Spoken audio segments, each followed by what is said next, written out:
ಪ್ರಕಾರವಾಗಿ ಜಗದ್ ವಿಷಯದಲ್ಲಿ ಹಿಂದೆ ಪರಮಾತ್ಮನು ಯಾವ ರೀತಿ ಅಂದ್ರೆ ಜಗತ್ತಿಗೆ ಅಭಿನ್ನ ನಿಮಿತ್ತೋಪಾದನ ಕಾರಣ ಅಂತಲೂ ಅನಂತ ಕಾರಣವೆಂಬುದು ಸಿದ್ಧಿಸುವುದಿಲ್ಲ. ಕಾರಣ ಜಗತ್ ಸೃಷ್ಟಿ ಎಂಬುದು ವಿವರ್ತ ರೂಪವಾಗಿರುವುದು ಅಂತ ಹಿಂದಿನ ಸೂತ್ರ ಹೇಳ್ದಂಗೆ ಅದಲ್ಲಮ್ಮ. ಈಗ ಜಗತ್ತು ಅನ್ನುವಂಥದ್ದು ಒಟ್ಟಿನಲ್ಲಿ ಇಲ್ಲವೇ ಇಲ್ಲ ಅಂದ್ರು. ಇಲ್ಲವೇ ಇಲ್ಲ. ಕಾರಣ ಮತ್ತು ಕಾರ್ಯ ಎರಡು ಬೇರೆ ಬೇರೆ ಅಲ್ಲ. ಮಣ್ಣು ಕಾರಣ, ಕಾರ್ಯ ಕೊಡ ಅಂತಾರೆ. ಕೊಡ ಮತ್ತು ಮಣ್ಣು ಭಿನ್ನವಾಗಿಲ್ಲ ಅಂತ. ಕೊಡ ಬೇರೆಲ್ಲ, ಮಣ್ಣು ಬೇರೆಲ್ಲ.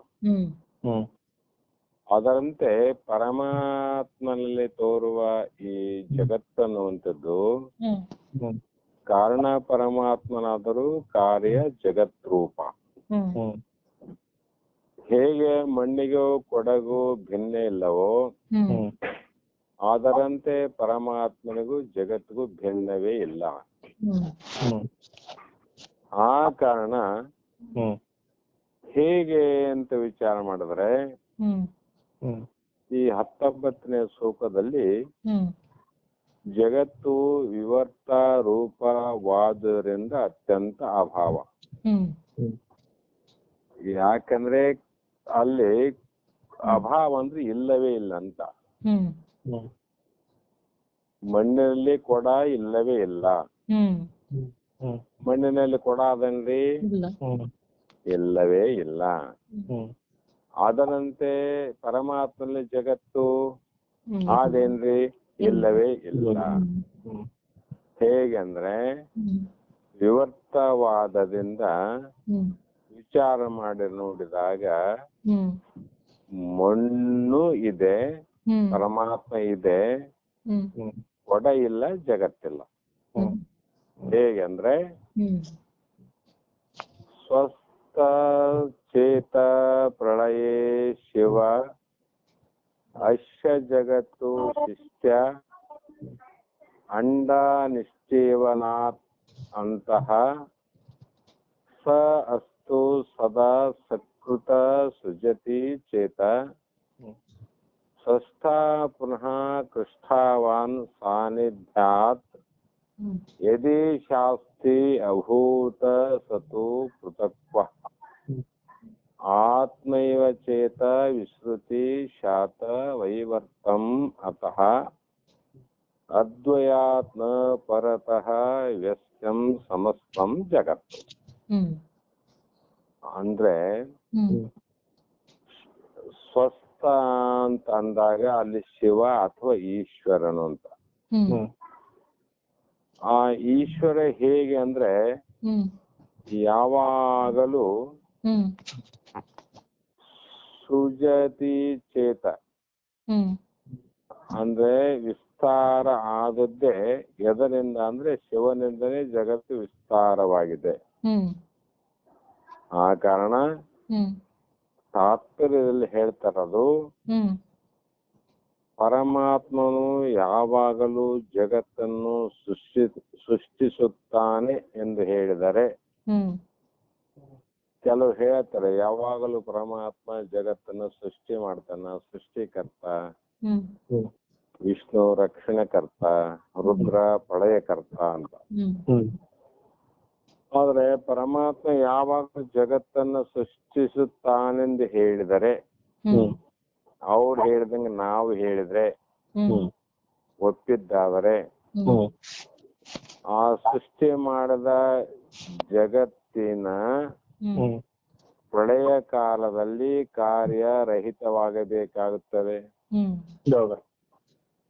ಈಗ ನೋಡ್ರಿ, ನಿಮ್ಗೆ ಬಹಳಷ್ಟು ಕೆಲಸ ಇದ್ದವು, ಈ ಕೆಲಸ ಇಲ್ಲದಂಗ ಆಗಿದೆ ಎಷ್ಟೋ ಜನಕ್ಕೆ ಈಗ. ಹೌದು. ಹ್ಮ್. ಯಾಕಂದ್ರೆ ಇದೊಂದು ಸಮಸ್ಯೆಯಿಂದ. ಅದರಂತೆ ನಾ ಏನಾದ್ರೂ ಸೃಷ್ಟಿ ಮಾಡಿದಾಗ ಆ ಸೃಷ್ಟಿ ಮಾಡಿದ ವಸ್ತು ಪ್ರಳಯ ಆಗ್ಲೇಬೇಕಲ್ಲ. ಹೌದು. ಹುಟ್ಟಿದೆ ಅಂದ್ರೆ ಅದು ನಾಶ ಆಗ್ಬೇಕಲ್ಲ. ನಾಶ ಆಗ್ಬೇಕು. ಹೌದು. ಆದ್ರೆ ಪರಮಾತ್ಮ ಇದು ಸೃಷ್ಟಿ ಮಾಡಿದಂದ್ರೆ ಜಗತ್ತಿನ ಪ್ರಳಯ ಕಾಲದಲ್ಲಿ ಕಾರ್ಯರಹಿತನಾಗಬೇಕಾಗುತ್ತದೆ. ಯಾಕ್ರಿ ಕೊರೋನಾ ಬಂದದ, ನಮ್ ಕೆಲಸನೇ ಇಲ್ಲ ಈಗ ಅಂತ ಹೇಳಿದಂಗ ಪ್ರಳಯ ಆದ್ಮೇಲೆ ಅವನಿಗೆ ಕೆಲಸ ಇಲ್ದಂಗ ಆಯ್ತಲ್ರಿ. ಮಾಡಿದ ಮುಗಿಸಿದ್ಮೇಲೆ ಒಂದು ಬಾರಿ ಮಾತ್ರ ಜಗತ್ತನ್ನು ಸೃಷ್ಟಿಸುತ್ತಾನೆಂದ್ರೆ ಇಲ್ರಿ ಒಂದೇ ಸಲ ಅವನು ಜಗತ್ತು ಸೃಷ್ಟಿ ಮಾಡಿದ್ದು. ಉಳಿದ ಬ್ರಹ್ಮಾಂಡಗಳನ್ನು ಹೊರ ಅಳಿಸುವುದರಿಂದ ಜಗತ್ತಿಗೆ ಅಂತವೆಂಬುದು ಇಲ್ಲವಾಗುತ್ತದೆ.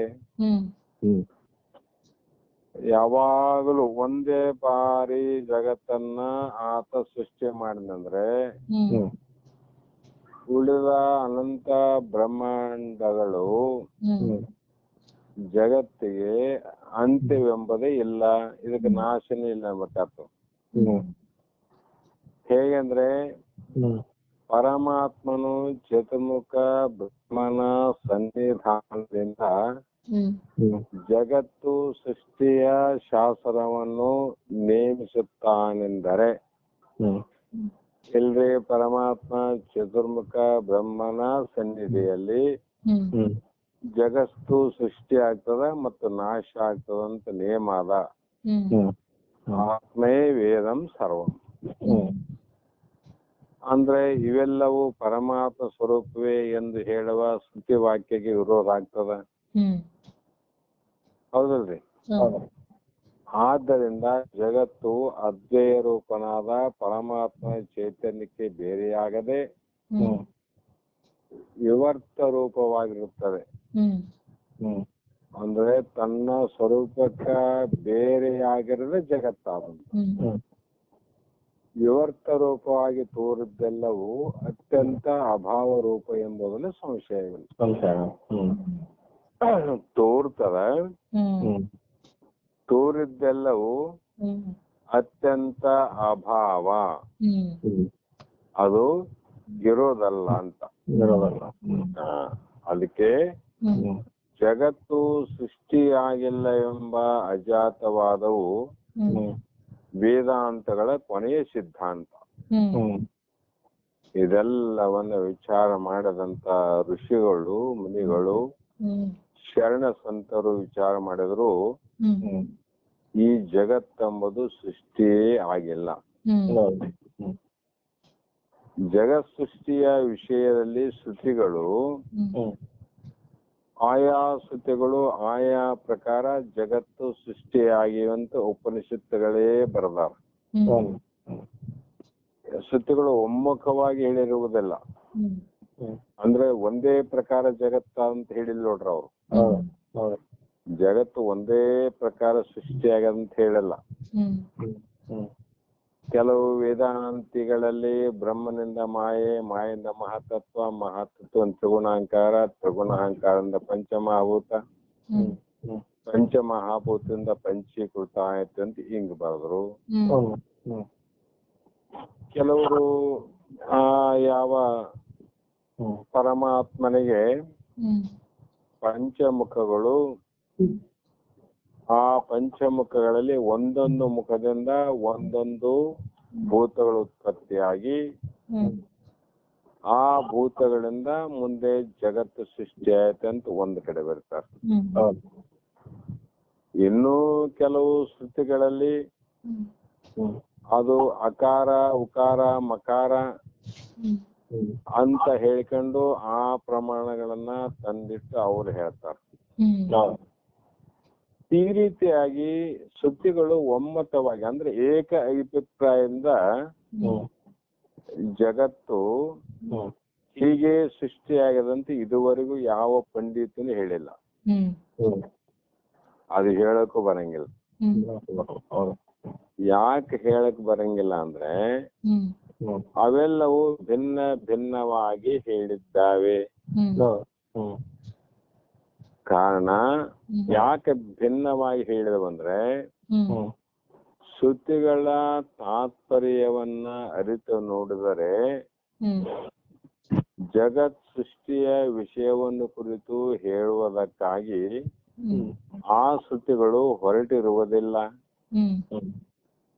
ಎಲ್ಲಾ ಭಿನ್ನ ಭಿನ್ನವಾಗಿ ಜಗತ್ ಸೃಷ್ಟಿಯ ಬಗ್ಗೆ ಹೇಳಿದಂತ ಶ್ರುತಿಗಳು ವೇದಗಳ ತಾತ್ಪರ್ಯವನ್ನ ವಿಚಾರ ಮಾಡಿ ನೋಡಿದಾಗ ಅವೆಲ್ಲವೂ ಜಗತ್ತು ಸೃಷ್ಟಿಯನ್ನು ಕುರಿತು ಹೇಳುವುದಕ್ಕಾಗಿ ಹೊರಟಿಲ್ಲವು.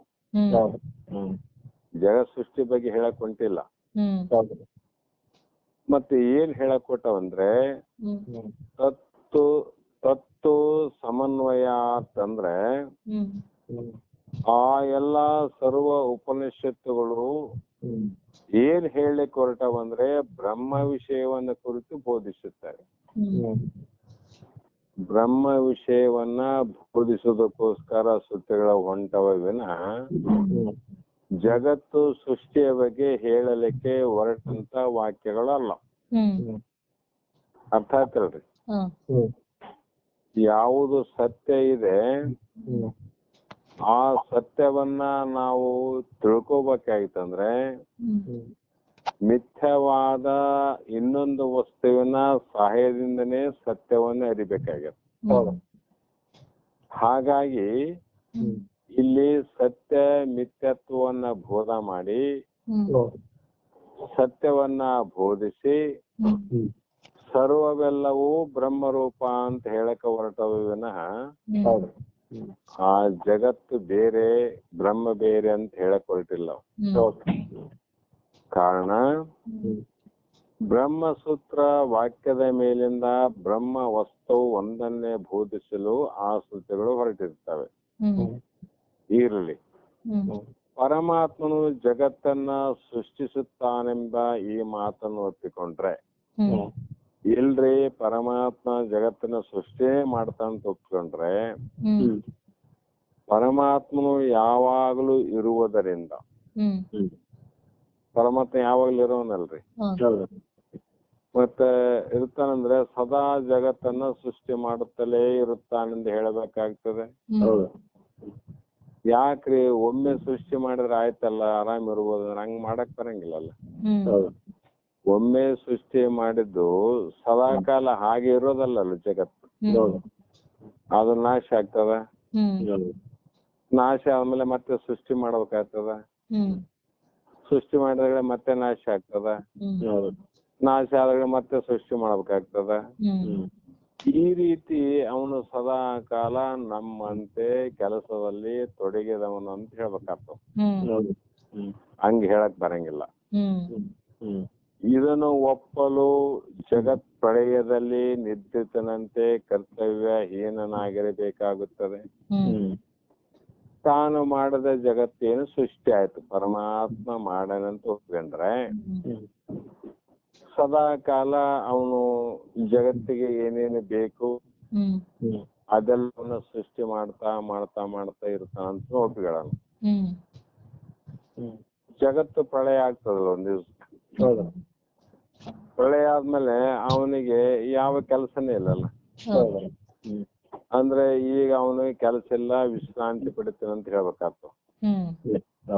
ಹಾಗೇನೂ ಒಪ್ಪಕ್ ಬರಂಗಿಲ್ಲ. ಮತ್ತೆ ಈ ಮಾತನ್ನು ಒಡಂಬಡದೆ ಪರಮಾತ್ಮನು ಬಿಡಬಲ್ಲದೆ ಸದಾ ಜಗತ್ತನ್ನು ಸೃಷ್ಟಿಸುವುದಿಲ್ಲ. ಮತ್ತೆ ಸದಾ ಕಾಲ ಜಗತ್ತು ಸೃಷ್ಟಿ ಮಾಡ್ಕೊಂತಿದ್ರೆ ಅವನಿಗೆ ಆನಂದ ಸುಖ ಇಲ್ಲಿದ್ ಬರ್ತದ ನನಗೆ, ಪರಮಾತ್ಮನಿಗೆ ಇಲ್ಲ. ಆ ಕಾರಣ ಒಂದಾವೃತ್ತಿ ಮಾತ್ರ ಸೃಷ್ಟಿತಾನೆ ಎಂದರೆ ಪರಮಾತ್ಮನಿಂದ ಸೃಷ್ಟಿಯಾದ ಕಾರ್ಯವು ಸ್ಥಿರವಾಗಿರಬೇಕಾಗುತ್ತದೆ. ಇಲ್ರಿ ಒಂದೇ ಸಲ ಮಾಡಿಬಿಡ್ತಾನೆ, ಏನ ಸರ್ವಜ್ಞಾನ. ಮತ್ತ ಅಂದ್ರೆ ಅವನು ಒಂದು ಸಲ ಸೃಷ್ಟಿ ಮಾಡಿದ ಜಗತ್ತು ಯಾವಾಗಲೂ ಅದು ನಾಶವಾಗದಂತೆ ಇರಬೇಕಾಗಿತ್ತು. ಅದು ಸ್ಥಿರವಾಗಿರೋದಿಲ್ಲ. ಜಗತ್ತು ಸ್ಥಿರ ಇಲ್ಲ, ದೇಹ ಸ್ಥಿರ ಇಲ್ಲ. ಅಂದ್ರೆ ಪರಮಾತ್ಮನಿಂದ ಸೃಷ್ಟಿಯಾದ ಕಾರ್ಯವು ಸ್ಥಿರವಾಗಿರ್ಬೇಕಾಯ್ತು, ಇರೋದಿಲ್ಲ. ಮತ್ತೆ ಅತಿಗೇನು ನಾಶ ಮಾಡೋಕಂತ ಅಪೇಕ್ಷೆ ಅದನ್ನು ಇಲ್ಲ. ಯಾಕೆ ಇರೋದಿಲ್ಲ ಅಂದ್ರೆ ಮಗನನ್ನು ಹುಟ್ಟಿಸಿದ ತಂದೆಯು ಆ ಮಗನ ನಾಶವನ್ನ ಅಪೇಕ್ಷಿಸುವನೇ. ನಮಗೊಬ್ಬ ಮಗ ಹುಟ್ಟಿನಲ್ರಿ ತಂದೆಗೆ, ತನ್ನ ಹುಟ್ಟಿದ ಮಗನನ್ನ ನಾಶ ಆಗಲಂತ ಬಯಸ್ತಾನೆ ನಾವು? ಇಲ್ಲ. ಅದರಂತೆ ತನ್ನಿಂದ ಹುಟ್ಟಿದ ಜಗತ್ತನ್ನ ನಾಶ ಆಗಲಂತ ಪರಮಾತ್ಮ ಅಪೇಕ್ಷೆ ಪಡ್ತಾನೇನು? ಇಲ್ಲ. ಅಂದರೆ ಜಗತ್ತಿಗೆ ಅಂತ್ಯವೆಂಬುದು ಇಲ್ಲವೆಂದು ಇರಬೇಕಾಗುತ್ತದೆ. ಕಾರಣ ಇದು ಒಪ್ಪುವ ಮಾತಲ್ಲ. ಏಕೆಂದರೆ ಸೃಷ್ಟಿ ಸ್ಥಿತಿ ಪ್ರಳಯಗಳು ಅನಾದಿ ಸಂಸಿದ್ಧವಾಗಿವೆ ಎಂದು ಶ್ರುತಿಗಳು ತೀರ್ಮಾನಿಸಿವೆ. ಅಂದ್ರೆ ಸೃಷ್ಟಿ, ಉತ್ಪತ್ತಿ, ಸ್ಥಿತಿ ಇರೋದು, ಲಯ ಆಗೋದು. ಇವು ಹೇಗೆ ಅಂದ್ರೆ ಅನಂತ ಅಂದ್ರೆ ಬಹಳ ಅನಾದಿ ಅಂದ್ರೆ ಇವು ಅನಾದಿ.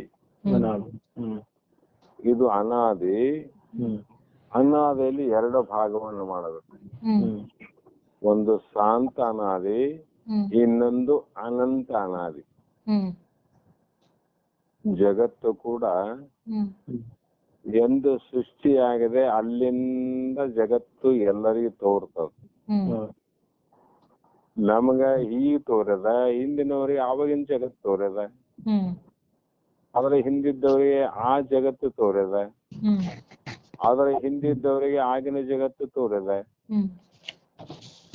ಕಲಿಯುಗದಲ್ಲಿ ನಾವಿದ್ರೆ ಹಿಂದಿನವರಿಗೆಲ್ಲ ಕೃತಾಯುಗ, ದ್ವಾಪಾರ ಯುಗ, ತ್ರೇತಾಯುಗ ಇವೆಲ್ಲ ನೋಡಿರಲ್ರ ಅವರು.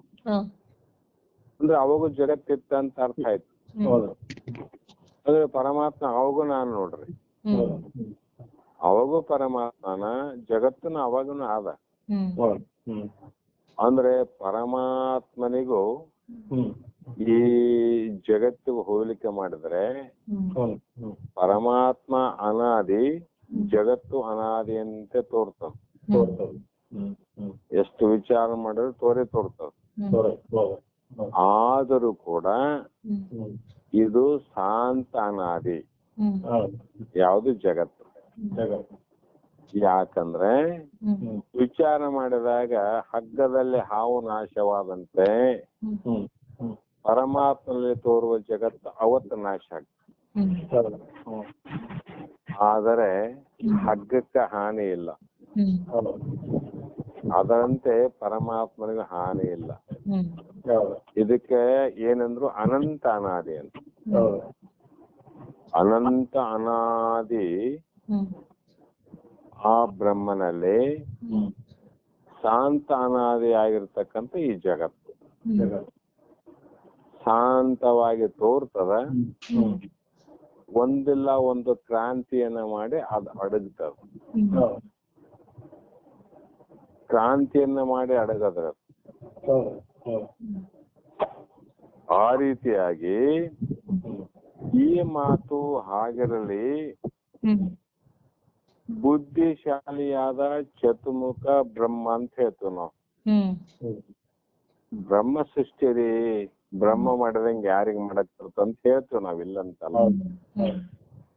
ಗಿಡ ಮರಗಳಿಗೂ, ಎಲೆಗಳಿಗೂ, ಕಾಯಿಗಳಿಗೂ, ಹೂವುಗಳಿಗೂ, ಹಣ್ಣುಗಳಿಗೂ, ಪ್ರತಿಯೊಂದು ಜೀವಿ ರಾಶಿಗಳಿಗೆ ಕೈ ಕಾಲು ಮೊದಲುಗೊಂಡು ಭಿನ್ನ ಭಿನ್ನ ಭಿನ್ನವಾಗಿ ಸೃಷ್ಟಿಯನ್ನ ಮಾಡಿದ್ದು ಯಾರು ಅಂತ ಹೇಳಿದಾಗ ಎಲ್ಲರೂ ಕೈ ತೋರಿಸೋದು ಬ್ರಹ್ಮನಿಂದ ಅಂತ ಹೇಳ್ತೀವಿ. ಯಾಕಂದ್ರೆ ಅವನು ಅಂಥ ಬುದ್ಧಿಶಾಲಿಯಾದ ಬ್ರಹ್ಮ ಅಂತ. ಹೌದು ಹೌದು ಆ ಬ್ರಹ್ಮನ ಸನ್ನಿಧಿಯಲ್ಲಿ ಜಗತ್ತಿನ ಸೃಷ್ಟಿ ಸ್ಥಿತಿ ಲಯ ನೇಮಿಸಲ್ಪಟ್ಟಿವೆ ಎಂದು ಒಪ್ಪಿಕೊಂಡರೆ ಇಲ್ರಿ ಈ ಕಾರ್ಯ ಮಾಡ್ಲಿಕ್ಕೆ ಒಬ್ಬ ಬ್ರಹ್ಮ ಇದ್ದಾನ. ಆ ಬ್ರಹ್ಮನ ಅಧಿಕಾರದಲ್ಲಿ ಸೃಷ್ಟಿ ಆಗ್ತಾವ, ಜಗತ್ತು ಸ್ಥಿತಿಯನ್ನ ಆಗ್ತಾವ, ಆಮೇಲೆ ಲಯಕ್ಕೊಳಪಡುತ್ತವೆ ಅಂತ ಒಪ್ಪಿಕೊಂಡ್ರೆ ಇದನ್ನು ಒಪ್ಪಕ್ ಬರಂಗಿಲ್ಲ. ಯಾಕ್ರಿ ಅಂದ್ರೆ ವೇದಗಳು ಹಿಂದೆ ಎಲ್ಲ ಏನ್ ಹೇಳ್ತಾ ಬಂದವ ಜ್ಞಾನದಲ್ಲಿ ಅಂದ್ರೆ ಆತ್ಮೇ ವೇದಂ ಸರ್ವಂ, ಆತ್ಮೇ ವೇದಂ ಸರ್ವಂ ಇದಂ ಸರ್ವಂ ಯದಾಯಮಾತ್ಮ ಪುರುಷ ಹೇ ವೇದಂ ವಿಶ್ವಂ ಸರ್ವಂ ಕಲ್ವಿದ ಬ್ರಹ್ಮ ವಾಸುದೇವ ಸರ್ವಂ ನಾರಾಯಣ ಸರ್ವವಿದಂ ಪುರಾಣಂ. ಇವೆಲ್ಲ ಶ್ರುತಿಗಳು ಏನ್ ಹೇಳಿದವು ಅಂದ್ರೆ ಸರ್ವವು ಪರಮಾತ್ಮನ ಸ್ವರೂಪೇ ಅಂತ ಹೇಳ್ಬಿಟ್ಟು ಮೊದಲು. ಪರಮಾತ್ಮ ಸ್ವರೂಪ ಅಂತ ಹೇಳಿದಾಗ ಇಲ್ಲಿ ಸೃಷ್ಟಿ ಸ್ಥಿತಿ ಪ್ರಳಯಗಳು ಆಗ್ತಾವಂತ ಒಪ್ಕೊಂಡ್ರೆ ಪರಮಾತ್ಮ ಸೃಷ್ಟಿ ಆಗಿಲ್ಲ, ಅವನ ಸ್ಥಿತಿ ಇಲ್ಲ, ಅವನಿಗೆ ನಾಶನೇ ಇಲ್ಲ. ಮತ್ತೆ ಅವನೇ ಬಿಟ್ಟು ಜಗತ್ತಿಲ್ಲ ಅಂದ್ರೆ ಜಗತ್ತು ಎಲ್ಲಿಂದ ಸೃಷ್ಟಿ ಆಯ್ತು? ಜಗತ್ತು ಎಲ್ಲಿಂದ ರಕ್ಷಣೆ ಆಗ್ತದ? ಜಗತ್ತು ಎಲ್ಲಿಗೆ ಪ್ರಳಯ ಆಗ್ತದಂತ? ಇವನಿಗೆ ಪ್ರಳಯ ಆಗ್ತದ ಅಂತ ಒಪ್ಕೊಂಡ್ರೆ ಪರಮಾತ್ಮನು ಪ್ರಳಯ ಆಗತ್ತಂತ ಅರ್ಥ ಆಗ್ತದ. ಅಂದ್ರೆ ಜಗತ್ತನ್ನೇ ಬಿಟ್ಟು ಆ ಪರಮಾತ್ಮ ಅನಂತ ಅರ್ಥ ಆಗ್ತದ.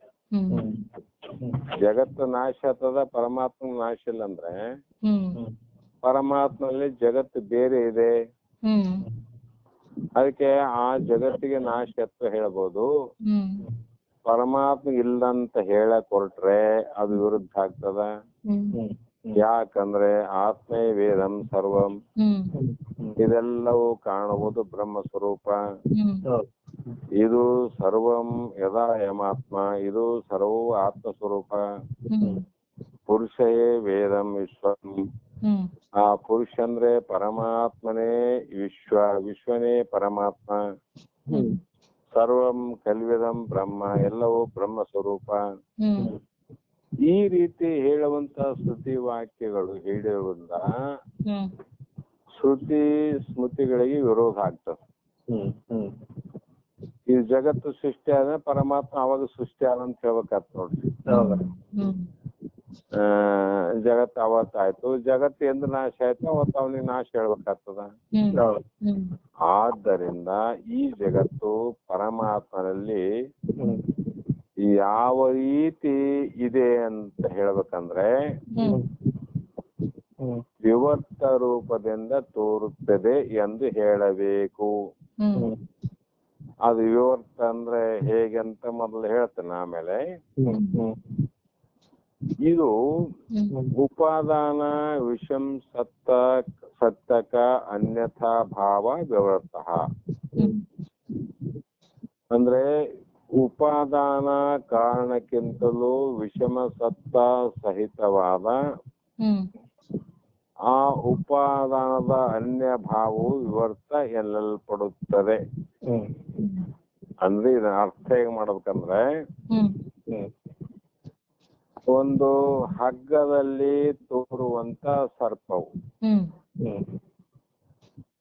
ಆ ಸರ್ಪ ರಜ್ಜು ಅವಚ್ಛಿನ್ನ ಚೈತನ್ಯವೇ ವಿವೃತವಾಗಿದೆ. ಅಂದ್ರೆ ಒಂದು ಹಗ್ಗ ಏನದಮ್ಮ ಅಂದ್ರೆ ಹಗ್ಗದಲ್ಲಿ ಸರ್ಪ ತೋರ್ಬೇಕಾಗಿತ್ತು ಅಂದ್ರೆ ರಜ್ಜು ಅವಚ್ಛಿನ್ನ ಚೈತನ್ಯ ಅಂದ್ರೆ ಅದು ಹಗ್ಗಕ್ಕಿರುವಂತ ಉರಿ ಹಗ್ಗದ ಮೇಲೆ ತೋರುವಂತ ಸಣ್ಣ ಸಣ್ಣ ಸಣ್ಣ ಯಾವ ದಾರದ ಅಥವಾ ನೂಲು ಬಿಟ್ಟಿರ್ತದ್ರಿ ಮೇಲೆ ತಾಳದ್ದು. ಅದು ಯಾವ್ದ್ರದ್ದು? ಹಗ್ಗದ್ದೆ. ಅದರ ರಜ್ಜುವ ಅವಚಿನ್ನ, ಅದರ ಚಿಹ್ನೆಗಳೇನಾವ, ಗುರುತುಗಳೇನಾವ, ಆ ಗುರುತುಗಳೇ ಚೈತನ್ಯದ ವಿವರ್ತವಾಗಿದೆ. ಹಾವಿಗೆ ಏನ್ ಕಾರಣ ಐತ್ರಿ? ಆ ಹಗ್ಗದ ಲಕ್ಷಣಗಳೇ ಹಾವು ತೋರ್ಲಿಕ್ ಕಾರಣ ಆಯ್ತು. ಹಗ್ಗಕ್ಕ ಆ ರೀತಿ ಲಕ್ಷಣ ಇದ್ದಿಲ್ಲ ಅಂದ್ರೆ ಅಲ್ಲಿ ಹಾವಿನ ಭ್ರಮೆ ಆಯ್ತಿದ್ದಿಲ್ಲ. ಈಗ ಬೇರೆ ಬೇರೆ ಕಲ್ಲಿದೆ, ಕಲ್ಲಿನಲ್ಲಿ ಹಾವಿನ ಭ್ರಮೆ ಆಗೋದಿಲ್ಲ.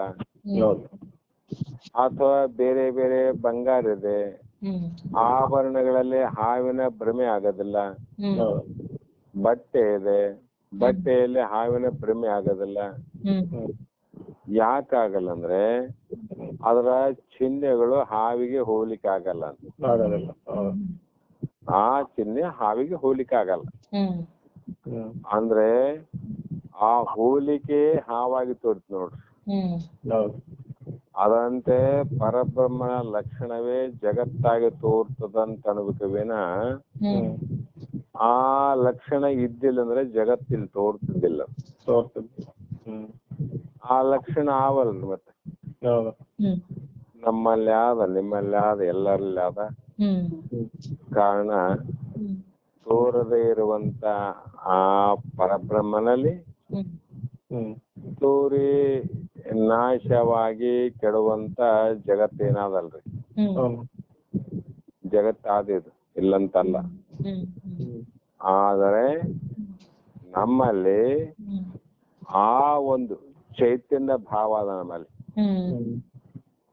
ಆ ಚೈತನ್ಯ ಭಾವದ ಲಕ್ಷಣದಿಂದನೇ ಈ ಜಗತ್ತಿನಲ್ಲಿ ಏನಿದೆ ಅಂದ್ರೆ ಎಲ್ಲವೂ ಉಂಟಂತ. ತಿಳುವಳಿಕೆ ಆದ, ಬುದ್ಧಿ ಆದ, ನೆನಪಿನ ಶಕ್ತಿ ಆದ, ಇಂದ್ರಿಯಗಳನ್ನು ನೋಡುವ ಶಕ್ತಿ ಆದ, ಕರ್ಮೇಂದ್ರಿಯಗಳಿಗೆ ಮಾಡುವ ಶಕ್ತಿ ಆದ, ಎಲ್ಲವನ್ನ ಅರಿಯುವಂತ ಜ್ಞಾನ ಅದ. ಇವೆಲ್ಲ ಎದರ ಲಕ್ಷಣ ಅಂದ್ರೆ ಪರಬ್ರಹ್ಮನ ಅವಚ್ಛಿನ್ನ ಅಂತ. ಪರಮಾತ್ಮನ ಅವಚ್ಛಿನ್ನವೇ ಜಗತ್ತಾಗಿ ತೋರ್ತಾವ. ಅದರಂತೆ ಈ ಚೈತನ್ಯವಾದರೂ ಪಾರಮಾರ್ಥಿಕ ಸತ್ಯ. ಈ ಚೇತನ ಏನಾದ್ರಿ ಪಾರಮಾರ್ಥಿಕ ಸತ್ಯ ಅಂದ್ರೆ ಇರೋದಂತ. ಆದ್ರೆ ಅದು ಅವಚ್ಛಿನ್ನ, ಅದರ ಲಕ್ಷಣದಿಂದ ತೋರಿದ್ರು ಕೂಡ ನಂತರದಲ್ಲಿ ಅದು ನಾಶ ಆಗ್ತದೆ. ಆದ್ರೆ ಇದು ನಾಶ ಆಗಲ್ಲ. ಕಾರಣ ಕಲ್ಪಿತ ಸರ್ಪವು ಪ್ರಾತಿಭಾಷಿಕ ಸತ್ಯ ಆಗಿದೆ. ಕಲ್ಪಿತ ಸರ್ಪ ಪ್ರಾತಿಭಾಷಿಕ ಅಂತ ಹೇಳಿದ್ರೆ ಮೊದಲೇ ಭಾವದಿಂದ ತೋರ್ತದ. ಆದ್ದರಿಂದ ಸರ್ಪವು ಚೈತನ್ಯ ರೂಪಕ್ಕೆ ಉಪಾದಾನ ಕಾರಣಕ್ಕಿಂತಲೂ ವಿಷಮ ಸತ್ತ ಸಹಿತವಾಗಿರ್ತದೆ. ಅದು ಚೈತನ್ಯ ಕಾರಣನಾದ ಮತ್ತು ವಿಷಮ ಸತ್ತಂದ ಕೂಡದಂತ. ಹಗ್ಗದಲ್ಲಿ ಹಾವುನಾದ, ಆದರೆ ವಿಷಮ ಸತ್ತದಿಂದ ಕೂಡಿದೆ. ವಿಚಾರ ಮಾಡಿದ್ರೆ ಹಗ್ಗ ಇರ್ತದ, ಅದ್ರಲ್ಲಿ ತೋರಿದ ವಿಷಮ ಹಾವು ಅಂತಕ್ಕಂಥದ್ದು ಓಡಿ ಹೋಗ್ತದೆ, ಇಲ್ಲಂಗ ಆಗ್ತದ. ಅಂದ್ರೆ ಕಾರಣ ಆಗಿದೆ, ವಿಷಮ ಸತ್ತ ರೂಪ ಆಗಿದೆ ಅಂತ. ಅದರಂತೆ ಇಲ್ಲಿ ಕೂಡ ಕಲ್ಪಿತ ಸರ್ಪದಲ್ಲಿ ಚೈತನ್ಯದ ವಿವರ್ತವು ಸಂಭವಿಸುತ್ತದೆ. ಆದ್ದರಿಂದ ಪರಮಾತ್ಮ ಚೈತನ್ಯದಿಂದ ಬೇರೆಯಾಗದೆ ಜಗತ್ತು ವಿವರ್ತ ರೂಪದಿಂದ ಇರುವುದೆಂದು ಗ್ರಂಥಕರ್ತರು ಇಲ್ಲಿ ಸೃಷ್ಟಿಪಡಿಸಿ, ಯಾವುದು ವಿವರ್ತವು ಅದು ಅತ್ಯಂತ ಅಭಾವ ಎಂಬುದರಲ್ಲಿ ಸಂಶಯವಿಲ್ಲ. ಅದಕ್ಕೆ ಇಲ್ಲಿ ಅನಗಾಲ ಶಿವನು ಜಗಂರಚಿಪನೆ ಪ್ರಳಯ ಕೊನೆಯಲ್ಲಿ ಸುಮ್ಮನೆಯ ಒಮ್ಮೆ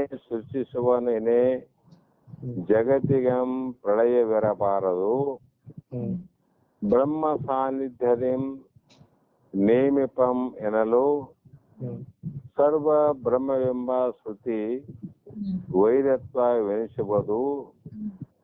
ಅದರಿಂದಲೇ ಜಗವು ಚಿದ್ ಅಭಿನ್ನವೆನಿಪ ವಸ್ತುವಿನಲ್ಲಿ ವೈವರ್ತ ರೂಪದಿಂದಿರುವುದೇ ಇದು ಶ್ರುತಿ ಶುದ್ಧವು ಅಂತ ಹೇಳಿದ್ರು. ಈ ರೀತಿ ಶ್ರುತಿ ವೇದಾಂತಿಗಳು ಶ್ರುತಿಗಳು ನಿರ್ಮಾಣ ಮಾಡುತ್ತೆ ಈ ಪ್ರಕಾರ ಅಂತ ಈ ಶ್ಲೋಕದಲ್ಲಿ ಹೇಳ್ತಾ ಬಂದ್ರು. ಅಂದ್ರೆ ನಾವು ಅಂದ್ರೆ ಇವಾಗ ಪ್ರಳಯ ಅಂತ ಆದಾಗ ಒಂದು ಯುಗ ಅಂತ ಆದಾಗ ಒಂದು ಪ್ರಳಯ ಆಗತ್ತಂತಾನೆ ಹೇಳಿದ್ರೆ ಅಲ್ಲ, ಅದು ಯುಗ ಪ್ರಳಯ ಅಂದ್ರೆ ಏನ್ರಿ? ನಾಶ ಅಂತ. ನಾಶ ಆಗಿ ಮತ್ತೆ ಹೊಸದ್ ಹುಟ್ಟುತ್ತಲ್ರಿ, ಕೆಲವು ಮತ್ತೆ ವರ್ಷಗಳಾದ್ಮೇಲೆ ಹೊಸದ್ ಹುಟ್ಟಬೇಕು, ಹೊಸದ್ ನಾಶ ಆಗ್ಬೇಕು. ಅದಿರದೆ ಅದಕ್ಕ ಪ್ರಳಯ ನಾಶ ಅನ್ನುವಂಥದ್ದು ಇರದೆ ಎಲ್ಲಿವರೆಗೂ? ಎಷ್ಟು ಸಲ ನಾವು ವಿಚಾರ ಮಾಡ್ಲಾರ್ದೆ ಹಗ್ಗವನ್ನು ನೋಡಿದ್ರೆ ಹಾವಿಂದು ಎಷ್ಟು ಸಲ ಅವ್ರು ಹುಡ್ತಾವ್ರಿ. ಎಷ್ಟು ಸಲ ನೋಡಿ ಹುಟ್ಟೆ ಹುಡ್ತಾವ. ಹಗ್ಗದ ಜ್ಞಾನ ಆದಾಗ ಅದು ಎಷ್ಟು ಸಲ ತುಳಿದ್ರು ಕೂಡ ಆ ಹಾವು ಅವನಿಗೆ ತೋರಂಗಿಲ್ಲ. ತೋರ್ತದಂದ್ರೆ ಅಲ್ಲಿ ಇಲ್ಲ. ಅದರಂಗೆ ಎಲ್ಲಿ ಕೂಡ ಅದು ಅನಾದಿ ಅಂತ ಹೇಳ್ಯಾರಲ್ರಿ. ಅನಾದಿ ಅಂದ್ರೆ ಈಗಲ್ಲ, ಮೊದಲಿಂದ ಹುಟ್ಟಿಗೆ ಅಂತ ಬಂದದು. ಅದಕ್ಕೆ ಆ ಹುಟ್ಟಿದ್ದೆಲ್ಲವೂ ಕೂಡ ಏನಂದ್ರೆ ನಾಶದಿಂದ ಕೂಡಿರ್ತದಂತ. ನಾಶ ಆಗ್ತದಂದ್ರೆ ಅದು ಇರೋದಲ್ಲ ಅಂತ ಅರ್ಥ ಆಯ್ತಲ್ರಿ. ಇಲ್ಲೇನಂದ್ರೆ ನಾಶ ಆಯ್ತಂದ್ರೆ ಅದು ಇರೋದಲ್ಲ. ಆ ಕಾರಣದಿಂದ ಇಲ್ಲಿ ಏನ್ ಹೇಳ್ತಾರಂದ್ರೆ ವಿವರ್ತ ರೂಪದಿಂದ ಇರುವುದೇ ಶ್ರುತಿ ಶುದ್ಧ. ಕಾರಣ ಈ ಜಗತ್ತು ವಿವರ್ತವಾದವನ್ನ ಯಾಕೆ ಹೇಳಬೇಕು ಅಂದ್ರೆ ಈ ವಾದಗಳಲ್ಲಿ ಮೂರು: ಆರಂಭವಾದ, ಆಮೇಲೆ ಪರಿಣಾಮವಾದ, ವಿವರ್ತವಾದ ಅಂತ ಮೂರು ಪ್ರಕಾರ. ಆರಂಭವಾದ ಅಂತಂದ್ರೆ ಮೊದಲು ಒಂದು ವಸ್ತು ಇತ್ತು, ಕಾರಣದಲ್ಲಿ ಇತ್ತು, ಕಾರ್ಯದಲ್ಲಿ ಇಲ್ಲ ಅಂದ್ರೆ ಅದಕ್ಕೆ ಆರಂಭವಾದ ಅಂತೀವಿ. ಕಾರಣದಲ್ಲಿ ಏನಾದ್ರೆ ಮಣ್ಣಿತ್ತು, ಕಾರ್ಯದಲ್ಲಿ ಕೊಡಾದಾಗ ಇಲ್ಲಂದ್ರೆ ಅದೇನ ಆರಂಭವಾದ. ಮೊದಲಿತ್ತು ಆಮೇಲೆ ಇಲ್ಲ, ಅದು ಆರಂಭವಾದ ಆಯ್ತ್ರಿ. ಪರಿಣಾಮವಾದಂದ್ರೆ ಜಗತ್ತು ಪರಿಣಾಮವಾದಲ್ಲಿ ಹಾಲು ಕೆಟ್ಟು ಮೊಸರಾದಂತೆ. ಹಾಲು ಕೆಡ್ತದ, ಮೊಸರಾತ ನೋಡ್ರಿ. ಇದಕ್ಕೆ ಏನಂತ ಕರಿತೀವಿ ನಾವು ಅಂದ್ರೆ ಪರಿಣಾಮವಾದ. ಯಾಕಂದ್ರೆ ಹಾಲು ಕೆಟ್ಟ ಮೇಲೆ ಮೊಸರು ಆಗ್ಬೇಕಾಗ್ತದೆ. ಹಾಲು ದ್ರಾಕ್ಷಾತಿಲ್ಲ. ಅದಂತೆ ಪರಮಾತ್ಮಗ ಆರಂಭವಾದ ಒಕ್ಕರೇನು? ಆರಂಭವಾದ ಮಾಡಿದ್ರೆ ಸೃಷ್ಟಿ ಮಾಡುವ ಸಮಯದಲ್ಲಿ ಪರಮಾತ್ಮ ಇದ್ದ. ಸೃಷ್ಟಿ ಅಂತ ಅವ್ರಿಗೆ ಹೌದು. ಅಂದ್ರೆ ಸೃಷ್ಟಿ ಮಾಡೋಗಿದ್ದ, ಜಗತ್ ಸೃಷ್ಟಿ ಆದ್ರೆ ಅದಿಲ್ಲ ಇಲ್ಲ ಅಂದ್ರೆ ಆ ಪರಮಾತ್ಮ ಇಲ್ಲ ಅಂತ ಒಪ್ಪಬೇಕಾಗ್ತದೆ. ಇಲ್ಲ ಪರಿಣಾಮವಾದಿಂದ ಜಗತ್ತು ಮಾಡಿದ್ರೆ ತಾನು ಕೆಟ್ಟ ಜಗತ್ತಾಗಬೇಕಾಗ್ತದೆ. ಹಾಲು ಕೆಟ್ಟ ಮೇಲೆ ಮೊಸರು ಹಾಗೂ ಆಗುತ್ತದೆ. ಅದಂತೆ ಪರಮಾತ್ಮ ಮೊದಲು ಇದ್ದ, ಈಗ ಅವನು ಕೆಟ್ಟಿದ್ದಾನೆ. ಅಂದ್ರೆ ಕೆಟ್ಟ ಅಂದ್ರೆ ಅರ್ಥ ಏನಾದ್ರೆ ಅವನು ರೂಪಾಂತರ ಬಂದನಂತ. ಅದು ಹೇಳಕ್ ಬರೋಲ್ಲ. ಹೌದು. ಹ್ಮ್. ಶ್ರುತಿಗೂ ವಿರುದ್ಧ, ಅನುಭವಕ್ಕೂ ವಿರುದ್ಧ, ಹೌದು. ಎಲ್ಲದಕ್ಕೂ ವಿರುದ್ಧ. ಹೌದು. ಮತ್ತೆ ಯಾವ ರೀತಿ ಹ್ಮ್. ಜಗತ್ತು ಆಗಿದೆ ಹ್ಮ್ ಮತ್ತು ಸತ್ಯವಾದ ಶಿವ ಹೇಗಿದ್ದಾನಂತಂದ್ರೆ ಹ್ಮ್. ವಿವರ್ತವಾದದಿಂದ. ಹ್ಮ್. ವಿವರ್ತವಾದ ಅಂದ್ರೆ ಹ್ಮ್.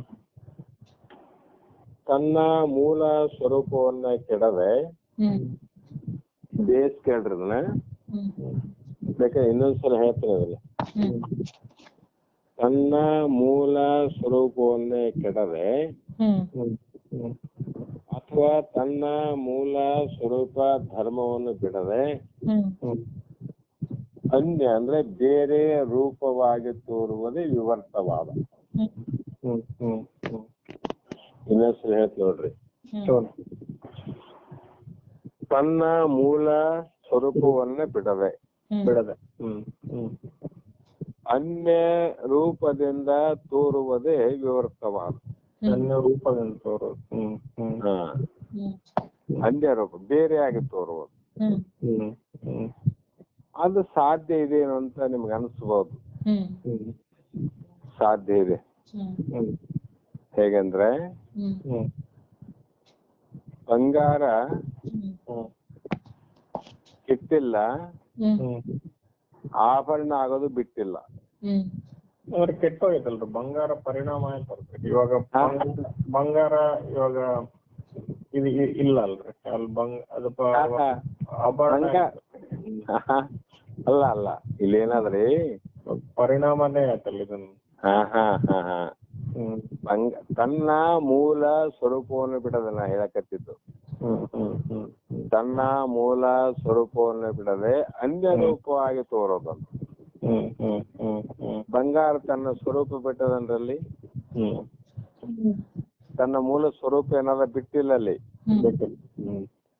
ಆದ್ರೆ ಅನ್ಯವಾಗಿ ತೋರೋದು ಬಿಟ್ಟಿಲ್ಲ, ತನ್ನ ಸ್ವರೂಪ ಕೆಟ್ಟಿಲ್ಲ.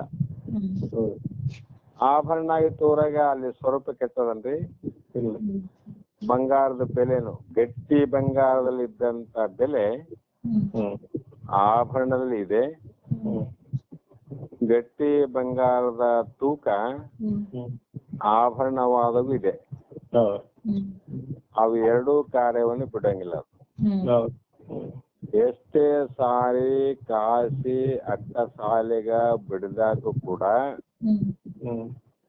ತನ್ನ ಧರ್ಮ ಯಾವ್ದು ಸ್ವರೂಪ ಏನ್ರಿ? ಬಂಗಾರ ಸ್ವರೂಪ ಅಂದ್ರೆ ತೂಕ ಮತ್ತು ಅದರ ಆ ಬಂಗಾರದ ಇನ್ನೊಂದು ಏನಿರ್ತದೆ ಅಂದ್ರೆ ಒಂದು ತೂಕ, ಒಂದು ರೂಪ. ಬಂಗಾರದ ರೂಪ ಮತ್ತು ತೂಕ ಯಾವತ್ತೂ ಕಳ್ಕೋದಿಲ್ಲ. ಎಷ್ಟು ಸಲ ನಾನು ಅದು ಕರಗಿಲ್ರಿ ಬೇಕಾದಷ್ಟು, ವಿವರ್ತ ಆಗಿಲ್ರಿ. ವಿವರ್ತ ರೂಪದಿಂದ ಅದು ಪರಿಣಾಮ ಆಗಿಲ್ಲ ಅಲ್ಲಿ. ವಿವರ್ತ ರೂಪದಿಂದ ತೋರ್ತದೆ ವಿನ ಪರಿಣಾಮ ಆಗಿಲ್ಲ. ಪರಿಣಾಮ ಆಗಿತ್ತಂದ್ರೆ ಆ ತೂಕ ಕಳ್ಕಂತಿತ್ತು ಸ್ವಲ್ಪ, ಇಲ್ಲ ರೂಪ ಕಳ್ಕಂತಿತ್ತು. ಎಷ್ಟು ಸಲದ ಬಿಡಿರಿ ತೂಕ ಹಂಗೆ ಇರ್ತದ, ಎಷ್ಟು ಸಲನ ಕರಸ್ರಿ ಅದು ರೂಪ ಹಂಗೆ ಇರ್ತದ. ಅಂದ್ರೆ ವಿವರ್ತವಾದ. ಅದೇ ರೀತಿ ಪರಮಾತ್ಮ ತನ್ನ ಸ್ವರೂಪವನ್ನೇ ಬಿಡದೆ ಅನ್ಯ ಜಗತ್ತಾಗಿ ತೋರಿದ್ರು ಕೂಡ ತನ್ನ ಸ್ವರೂಪವನ್ನೇ ಬಿಡಲಾರ್ದ ತೋರ್ತದಂತ. ಇದು ಎಷ್ಟು ಸಲ ಪ್ರಳಯ ಆಯ್ತು, ಎಷ್ಟು ಸಲ ಉತ್ಪತ್ತಿ ಆದ್ರೂ ಕೂಡ ತನ್ನ ಸ್ವರೂಪವನ್ನು ಬಿಟ್ಟಿಲ್ಲ. ತನ್ನ ಸ್ವರೂಪವನ್ನು ಬಿಟ್ಟಿಲ್ಲ. ಹೌದಿಲ್ರಿ? ಈ ಕ್ಲಿಯರ್ ಆಯ್ತಿಲ್ರಿ? ಕ್ಲಿಯರ್ ಆಯ್ತು. ಅದಕ್ಕೆ ಈ ರೀತಿ ಇದೆ ಅಂತ ಹೇಳಿ ಈಗ 20ನೇ ಶ್ಲೋಕಕ್ಕೆ ಹೋಗೋದಕ್ಕಿಂತ ಮುಂಚಿತವಾಗಿ ನಾವು ಸ್ಪಷ್ಟತೆ ಕಬೇಕು. ಮಣ್ಣು ಬಿಟ್ಟು ಮಡಕೆ ಇಲ್ಲ, ಮಣ್ಣು ಬಿಟ್ಟು ಆಭರಣವಿಲ್ಲ, ತನ್ನ ಬಿಟ್ಟು ದೇವರಿಲ್ಲ. ಈ ವಾಕ್ಯವನ್ನ ಗಟ್ಟಿ ಮಾಡ್ಬೇಕು ನಾವು ಅಷ್ಟೇ. ಹೌದು. ಈಗಾದ್ಮೇಲೆ ಪರಮಾತ್ಮ ಚೈತನ್ಯದಿಂದ ಬೇರೆಯಾಗದೆ ಜಗತ್ತು ವಿವರ್ತ ರೂಪದಿಂದ ಇರುವುದೆಂತಲೂ ಅಂತ ಹೇಳಿದ್ರು. ಯಾವುದು ವಿವರ್ತವೋ ಅದು ಅತ್ಯಂತ ಅಭಾವವೆಂದು ಹೇಳಿದರು. ಆ ಅತ್ಯಂತ ಅಭಾವ ರೂಪವಾದ ಜಗತ್ತಿನಲ್ಲಿ ಬಂಧತ್ವ ಮುಮುಕ್ಷತ್ವಗಳ ವ್ಯವಸ್ಥೆ ಎಂತ ಘಟಿಸಬಹುದು? ನೀವು ಹೇಳೋ ಪ್ರಕಾರ ಅದಕ್ಕ ಬೇರೆ ಅಲ್ಲ ಅಂತ ಹೇಳಿದ್ರಿ. ಜಗತ್ತು ಸ್ವರೂಪನೇ ಬ್ರಹ್ಮ ಸ್ವರೂಪನೇ ಜಗತ್ತಂತ ಹೇಳಿದ್ರಿ.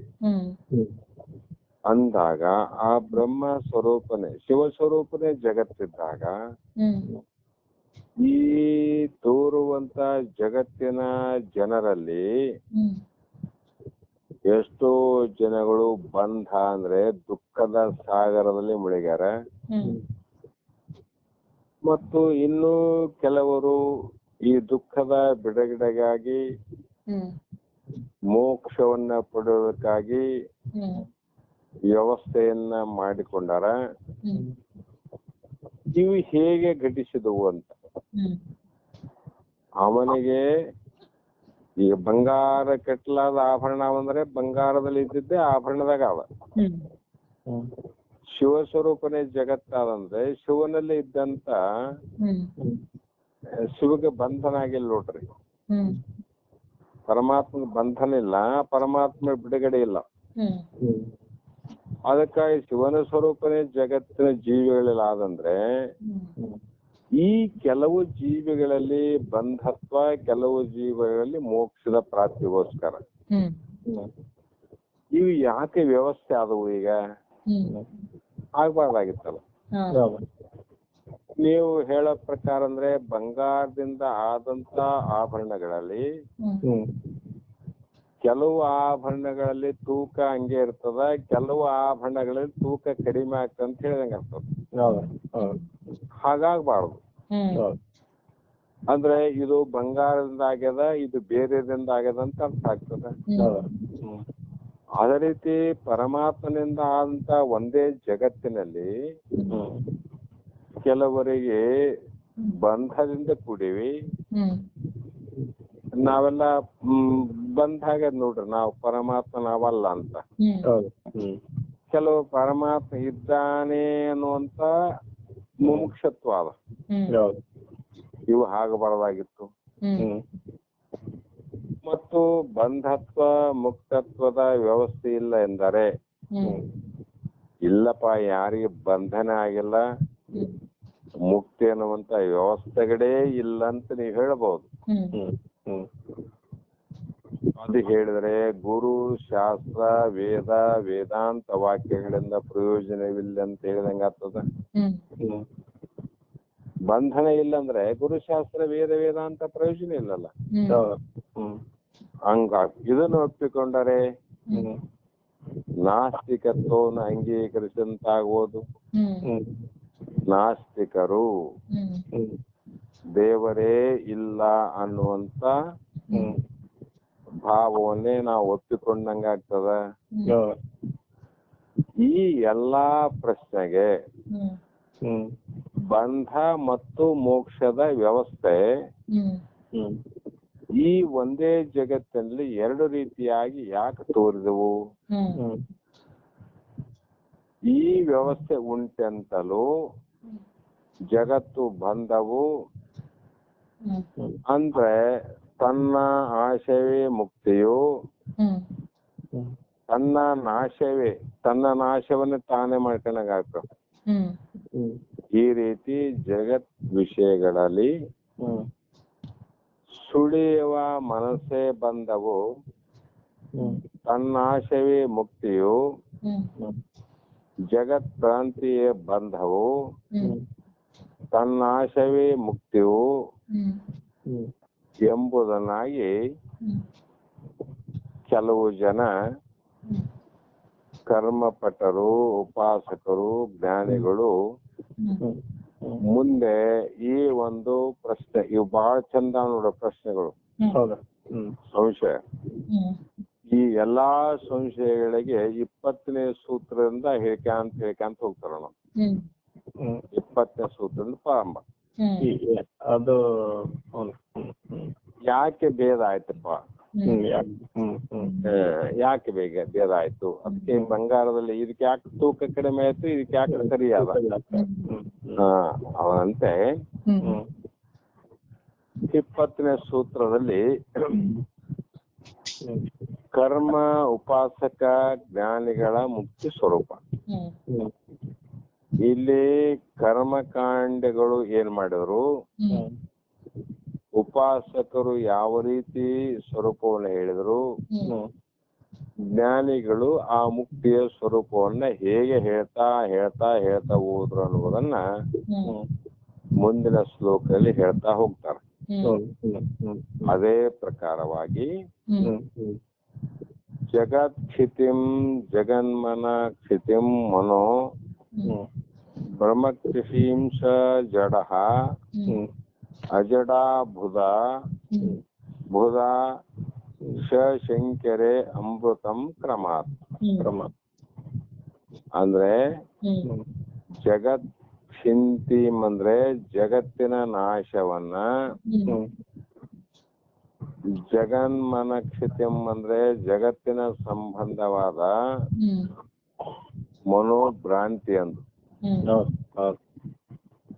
ಇದಕ್ಕ ಅಜ್ಞಾನಿಗಳು, ಕರ್ಮಪಟರು, ಜ್ಞಾನ ಅಜ್ಞಾನ ಸಹಿತರಾದ ಉಪಾಸಕರು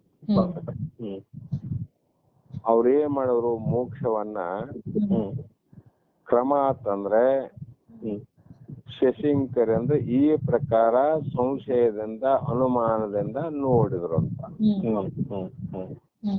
ಕರ್ಮಕಾಂಡಗಳು ಜಗತ್ತೇ ಬಂದವಂತಲು, ಕರ್ಮಕಾಂಡಗಳು ಏನ್ ಹೇಳ್ತಾರೆ, ಜಗತ್ತೇ ಬಂಧ. ಈ ಜಗತ್ತಿನಿಂದ ನಮಗ ದುಃಖ ಆಗ್ಯದಪ್ಪ, ಈ ಜಗತ್ತೇ ಇದ್ದಿಲ್ಲಂದ್ರೆ ಆರಾಮಾಗಿರ್ತಿದ್ವಿ ಅನ್ನುವಂತ ಕೆಲವು ವ್ಯಕ್ತಿಗಳಾದ ಕರ್ಮಕಾಂಡಗಳು. ಕೆಲವು ಜನ ಹೇಳ್ತೇವೆ, ಇಲ್ಲಪ್ಪ ನಾವು ಹುಟ್ಟಿದಕ್ಕೆ ಇಷ್ಟು ದುಃಖಪ್ಪ, ಹುಟ್ಟದೇ ಇದ್ರೆ ಯಾವ್ದು ಇದ್ದಿಲ್ಲಪ್ಪ ಅಂತಕ್ಕಂಥ ವಿಚಾರವನ್ನು ಮಾಡ್ತೇವಿ. ಒಟ್ಟಿನಲ್ಲಿ ನಾವು ಹುಟ್ಟಿದ್ದೇ ಬಂಧ ಅಂತ ಕೆಲವೊಂದು ತಿಳುವಳಿಕೆ. ಇನ್ನು ಕೆಲವರು ಇಂಥ ಬಂಧಕ್ಕ ದುಃಖಕ್ಕೆ ಕಾರಣವಾದಂತ ಜಗತ್ತು ಅದು ನಾಶ ಆದ್ರೆ ಮುಕ್ತಿ ಅಂತ ಕೆಲವು ಮಂದಿ ತಿಳಿದಾರ. ಯಾವಾಗ್ರಿ ನಿಮ್ಗ ಆರಾಮಾಗ್ತೀರಿ ಅಂದ್ರೆ, ಇನ್ನೇನಪ್ಪಾ ನಾ ಸತ್ತ ಮೇಲೆ ಆರಾಮಾಗ್ತಿ ಅಂತ ನಾವು. ಯಾಕಂದ್ರೆ ಹುಟ್ಟಿದ್ದೇ ದುಃಖ ಆಗ್ಯದ, ಸತ್ರೆ ಸುಖ ಆಗ್ತದಂತ ಕೆಲವು ಮಂದಿ ತಿಳ್ಕೊಂಡಾರ. ಇನ್ನು ಉಪಾಸನಾ ಕಾಂಡಗಳು ಜಗತ್ ವಿಷಯಗಳ ಮೇಲೆ ಹರಿದಾಡುವ ಮನಸ್ಸೇ ಬಂಧವೆಂತಲೂ, ಆ ಮನೋನಾಶವೇ ಮುಕ್ತಿ ಅಂತಲೂ ತಿಳಿತಾರ. ನೋಡಪ್ಪ, ಬಂಧ ಮನಹೇವ ಮನುಷ್ಯಾಣಂ ಕಾರಣಂ ಬಂಧ ಮೋಕ್ಷಯೋ.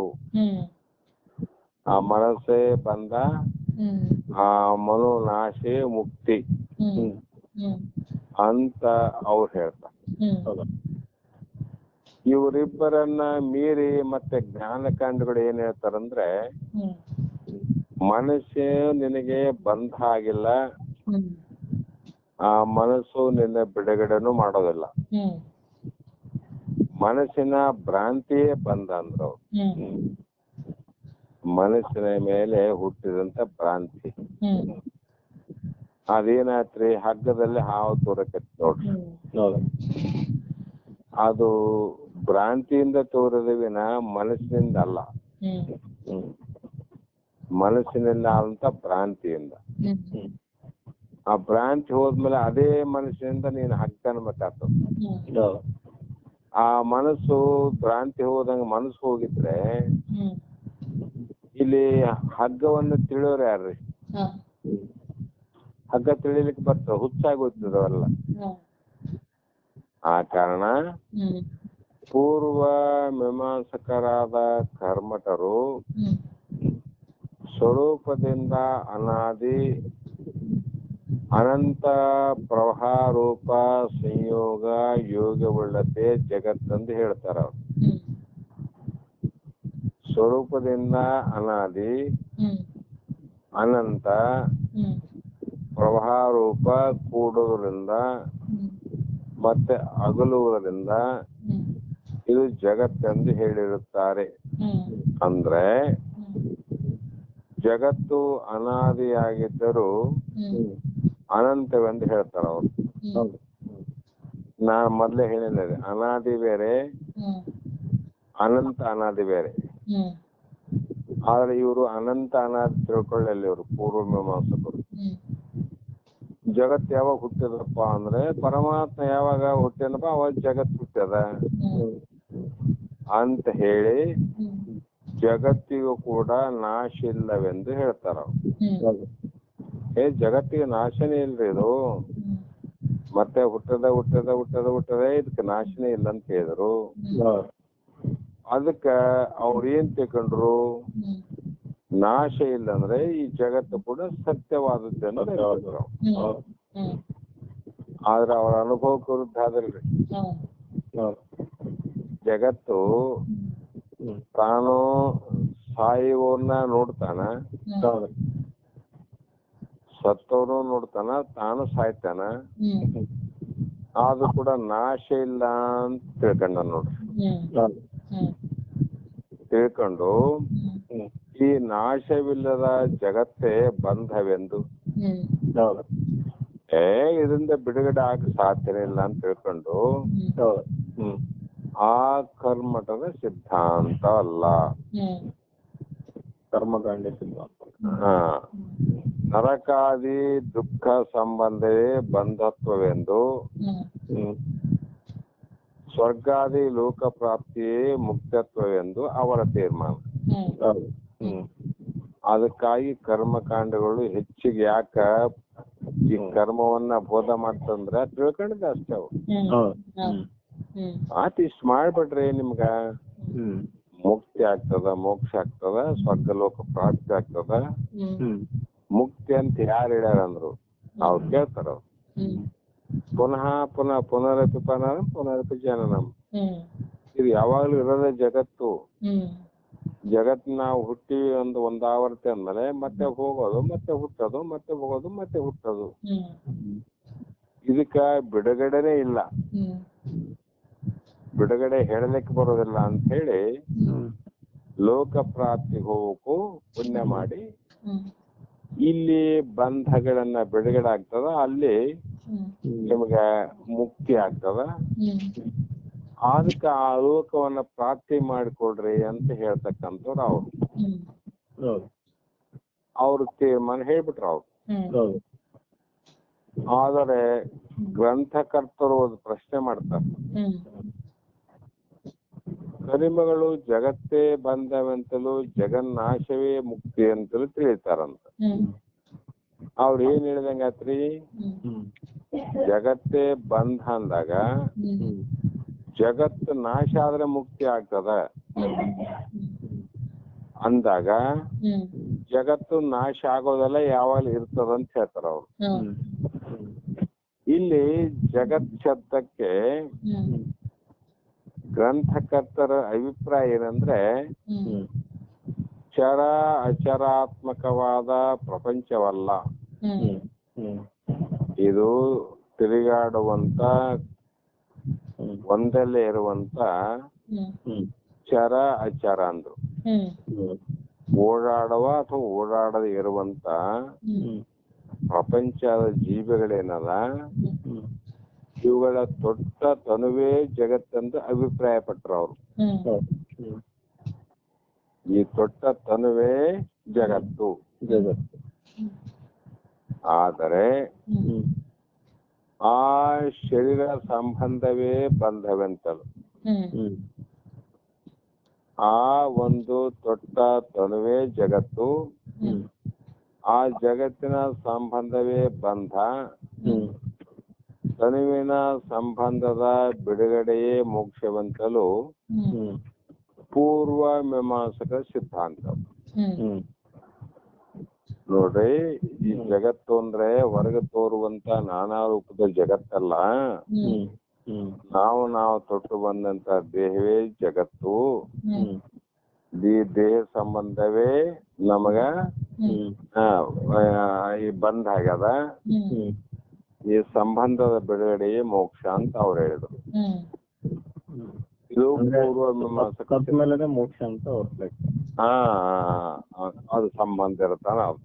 ಹ್ಮ್ ಹ್ಮ್ ಅಂದ್ರೆ ಅವ್ರ ಮಾತು ಒಪ್ಪಿದ್ರೆ ಹ್ಮ್ ತನುವಿನ ಸಂಬಂಧವು ಮರಣಾದ್ಯ ಅವಸ್ಥೆಯಲ್ಲಿ ಪ್ರತಿಯೊಬ್ಬರಿಗೂ ಬಿಡುಗಡೆ ಆಗ್ತದೆ.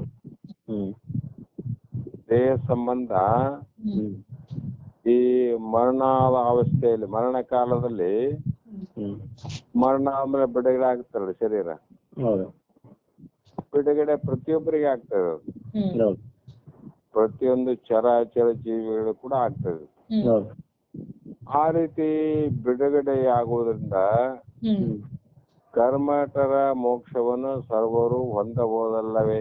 ಹ್ಮ್ ಅಂದ್ರೆ ಮತ್ತೆ ಗುರು ಶಾಸ್ತ್ರ ಇವೆಲ್ಲ ಯಾವ ಬೇಕಿಲ್ಲಲ್ರಿ. ಹೌದು ದೇಹ ಸಂಬಂಧ ಅಂತೂ ನಾಶ ಆಗ್ತದೆ ಸತ್ತ ಮೇಲೆ.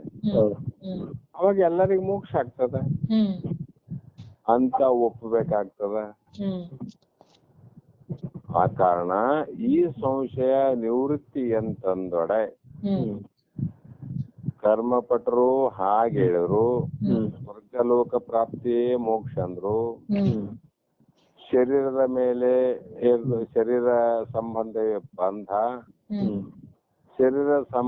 ಶರೀರ ನಮ್ಮಿಂದ ನಾಶ ಆಯ್ತಂದ್ರೆ ಅದೇ ಮೋಕ್ಷ ಅಂತ ಇವ್ರು ಹೇಳಿದ್ರು.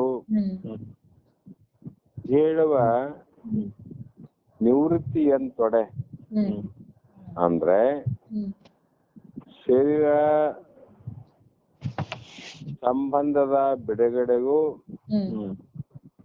ಸರ್ವರ ಮರಣಾವಸ್ಥೆಯಲ್ಲಿ ಶರೀರ ಸಂಬಂಧದ ಬಿಡುಗಡೆಗೂ ವ್ಯತ್ಯಾಸವಿದೆ. ಶರೀರ ಸಂಬಂಧದ ಬಿಡುಗಡೆಗೂ ಸರ್ವರ ಮರಣಾವಸ್ಥೆಯಲ್ಲಿ ಶರೀರ ಸಂಬಂಧದ ಬಿಡುಗಡೆಗೆ ವ್ಯತ್ಯಾಸ ಇದೆ. ಸಾವು ಬಂದಾಗ ಶರೀರ ಬಿಡೋದು ಬೇರೆ, ಅದು ಒಂದ್ ರೀತಿ. ಸಾವು ಬರೋದಕ್ಕಿಂತ ಶರೀರ ಬಿಡುಗಡೆ ಮಾಡೋದು ಇನ್ನೊಂದು ಪರ್ಯಾಯ. ಇದನ್ನ ಅವ್ರು ತಿಳ್ಕೊಳ್ಳಾರ್ದ ಏನ್ ಮಾಡಿದ್ರು ಅಂದ್ರೆ ಯಜ್ಞಾದಿ ವಿಹಿತ ಕರ್ಮಗಳನ್ನು ಮಾಡಿ ಪುಣ್ಯ ಸಂಪಾದನೆ ಮಾಡಿಕೊಂಡು ಈ ಕೆಟ್ಟ ಶರೀರ ಸಂಬಂಧದಿಂದ ಬಿಡುಗಡೆ ಹೊಂದಿ ದಿವ್ಯ ದೇಹಧಾರಿಗಳಾಗಿ ಸ್ವರ್ಗಲೋಕಕ್ಕೆ ಹೋಗಿ ಅಲ್ಲಿ ಸುಖ ಪಡುವುದೇ ಮುಕ್ತಿ ಎಂದು ಆ ಕರ್ಮಕಾಂಡಗಳ ಅಭಿಪ್ರಾಯ. ಕರ್ಮಕಾಂಡಗಳ ಅಭಿಪ್ರಾಯ ಇಷ್ಟೇ ಅಲ್ರಿ. ಅಲ್ಲಿ ಸ್ವರ್ಗಲೋಕದಲ್ಲಿ ಈ ದೇಹ ಶರೀರ ಸಂಬಂಧ ಬಿಟ್ಟ ಮೇಲೆ ಆ ಲೋಕಕ್ಕೆ ಹೋಗಿ ಪುಣ್ಯಗಳನ್ನ ಮಾಡಿ ದೇವತ್ವ ಶರೀರವನ್ನು ಹೊಂದಿ ಮುಕ್ತಿಯನ್ನ ಪಡೆಯುವುದೇ ಅವರ ಸಿದ್ಧಾಂತ. ಮತ್ತು ಯಾವ ಪುಣ್ಯವನ್ನ ಅರ್ಜಿಸದೆ ಯಾರು ಪುಣ್ಯವನ್ನ ಮಾಡಲಾರದ ಈ ಜಗತ್ತಿನಲ್ಲಿ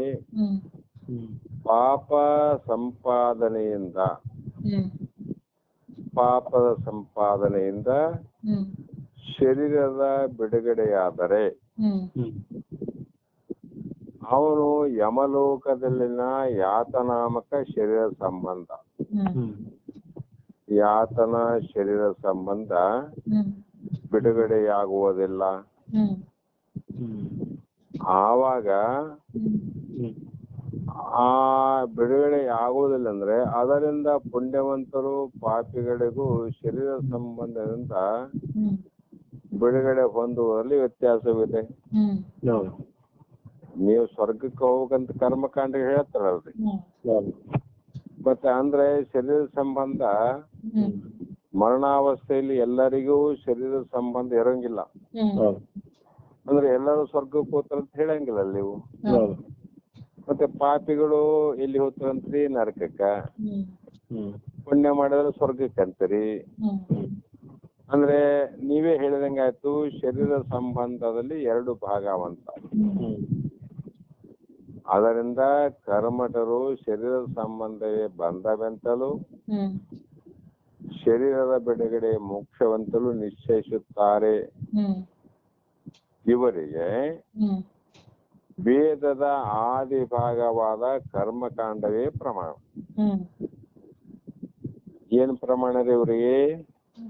ವೇದದ ಆದಿ ಅಂದ್ರೆ ಮೊದಲನೇ ಭಾಗ ಯಾವುದು? ಕರ್ಮಕಾಂಡ. ಹ್ಮ್ ಈ ಕರ್ಮಕಾಂಡವೇ ಕರ್ಮಠರಿಗೆ ಪ್ರಮಾಣ ಅವರಿಗೆ. ಹ್ಮ್ ಅದರಿಂದ ಪ್ರಯೋಜನವಾಗಿ ಇರುತ್ತದೆ. ಹ್ಮ್ ಅವರಿಗೆ ಏನ್ರಿ ಅಂದ್ರೆ ಹ್ಮ್ ಇದು ಬೋಧ ಮಾಡೋದ್ರಿಂದ ಅವರಿಗೆ ಪ್ರಯೋಜನ ಅಂತ.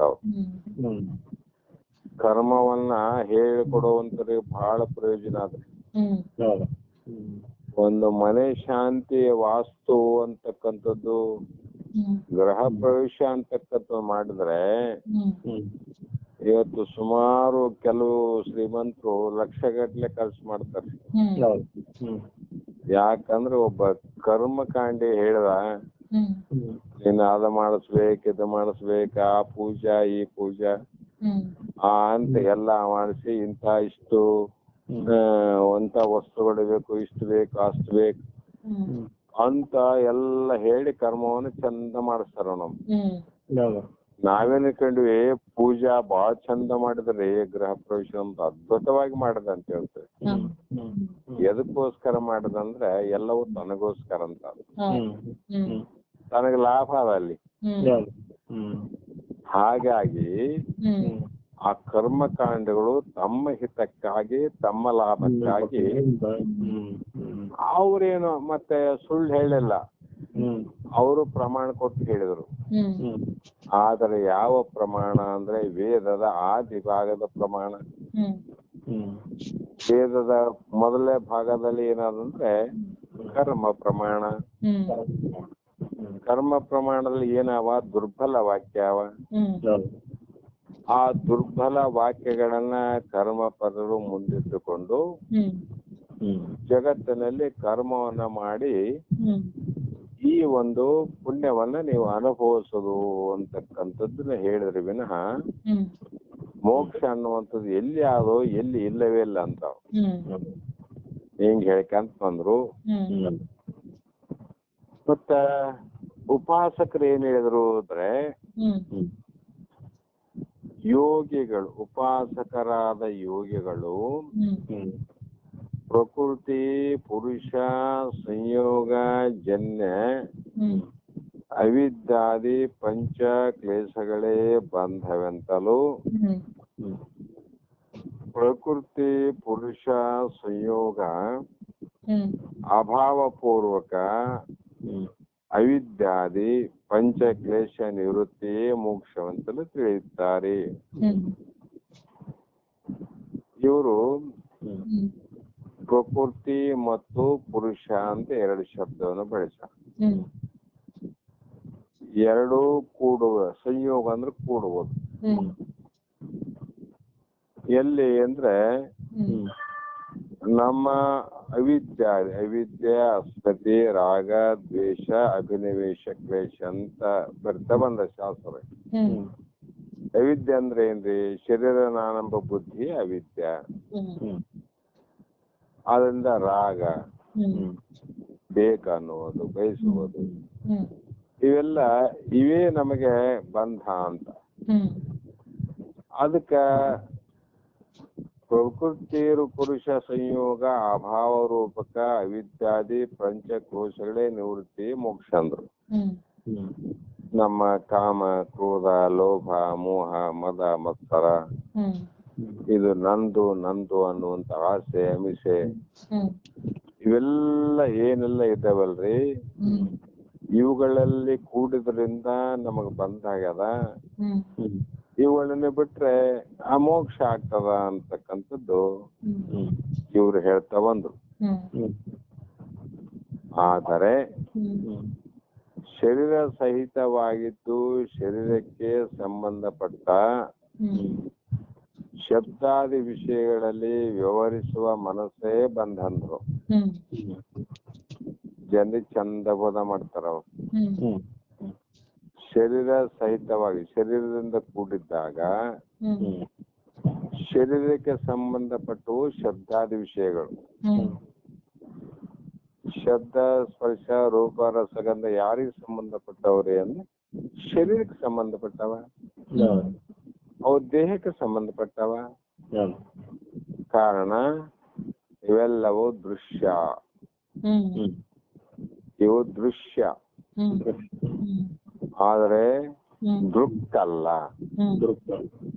ಇವು ದೃಶ್ಯ ಆದ್ರೆ ದ್ರಷ್ಟ ಅಲ್ಲ. ದೃಶ್ಯ ಹಾ, ದೃಶ್ಯ ದೃಶ್ಯ ದೃಕ್ಕು, ದೃಶ್ಯ ದ್ರಷ್ಟ. ಅಂದ್ರೆ ಇವರಿಗೆ ದೃಶ್ಯವಾದಷ್ಟು ಗೊತ್ತುವಿನ ಅದನ್ನ ಅರಿಯುವಂತ ದ್ರಷ್ಟಾ ಪುರುಷನ ಅಂತ ಗೊತ್ತಿಲ್ಲ. ದೃಶ್ಯ ದ್ರಷ್ಟ, ದೃಶ್ಯ ಮತ್ತು ದೃಕ್ಕು. ದೃಶ್ಯ ದೃಕ್ಕು ಅಂದಾಗ ದೃಶ್ಯವೇ ಬೇರೆ, ದೃಕ್ಕು ಬೇರೆ. ದೃಶ್ಯವಾದದ್ದು ತೋರ್ತದ, ದೃಶ್ಯವಾದದಕ್ಕೆ ಆಕಾರ ಅದ, ದೃಶ್ಯವಾದಕ್ಕೆ ನಾಶ ಅದ. ಅದ್ರ ದುಃಖಿಗೆ ತೋರೋದಿಲ್ಲ, ಅದು ಆಕಾರ ಇಲ್ಲ, ಅದು ನಾಶ ಇಲ್ಲ. ದೃಶ್ಯಕ್ಕ ಜಡತ್ವ ಅದ, ಆದರೆ ದೃಷ್ಟಿಗೆ ಚೇತನತ್ವ. ಅಂದ್ರೆ ಇವರು ಉಪಾಸಕರು ಹೇಳುವಂತ ಯಾವ ಪಂಚ ಕ್ಲೇಶಗಳ ನಿವೃತ್ತಿ ಅಂದ್ರೆ ಪಂಚ ವಿಷಯಗಳಲ್ಲಿ ಹೋಗುವಂತ ವ್ಯವಹಾರ ಮಾಡುವಂತ ಮನಸ್ಸೇ ಬಂಧವಂತದ್ದು. ಈ ವಿಷಯಗಳಲ್ಲಿ ಹೋಗ್ತಕ್ಕಂಥ ಮನಸ್ಸು ಬಂಧ. ಅದಕ್ಕೆ ಆ ಮನಸ್ಸನ್ನೇ ಹೋಗದಂತೆ ನಿರೋಧನ ಮಾಡುವುದೇ ಮುಕ್ತಿ.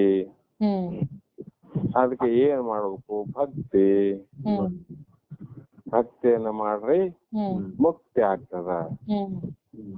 ಶಬ್ದಾದಿ ವಿಷಯಗಳಲ್ಲಿ ವ್ಯವಹಾರ ನಿಂತು ಹೋಗ್ತದ.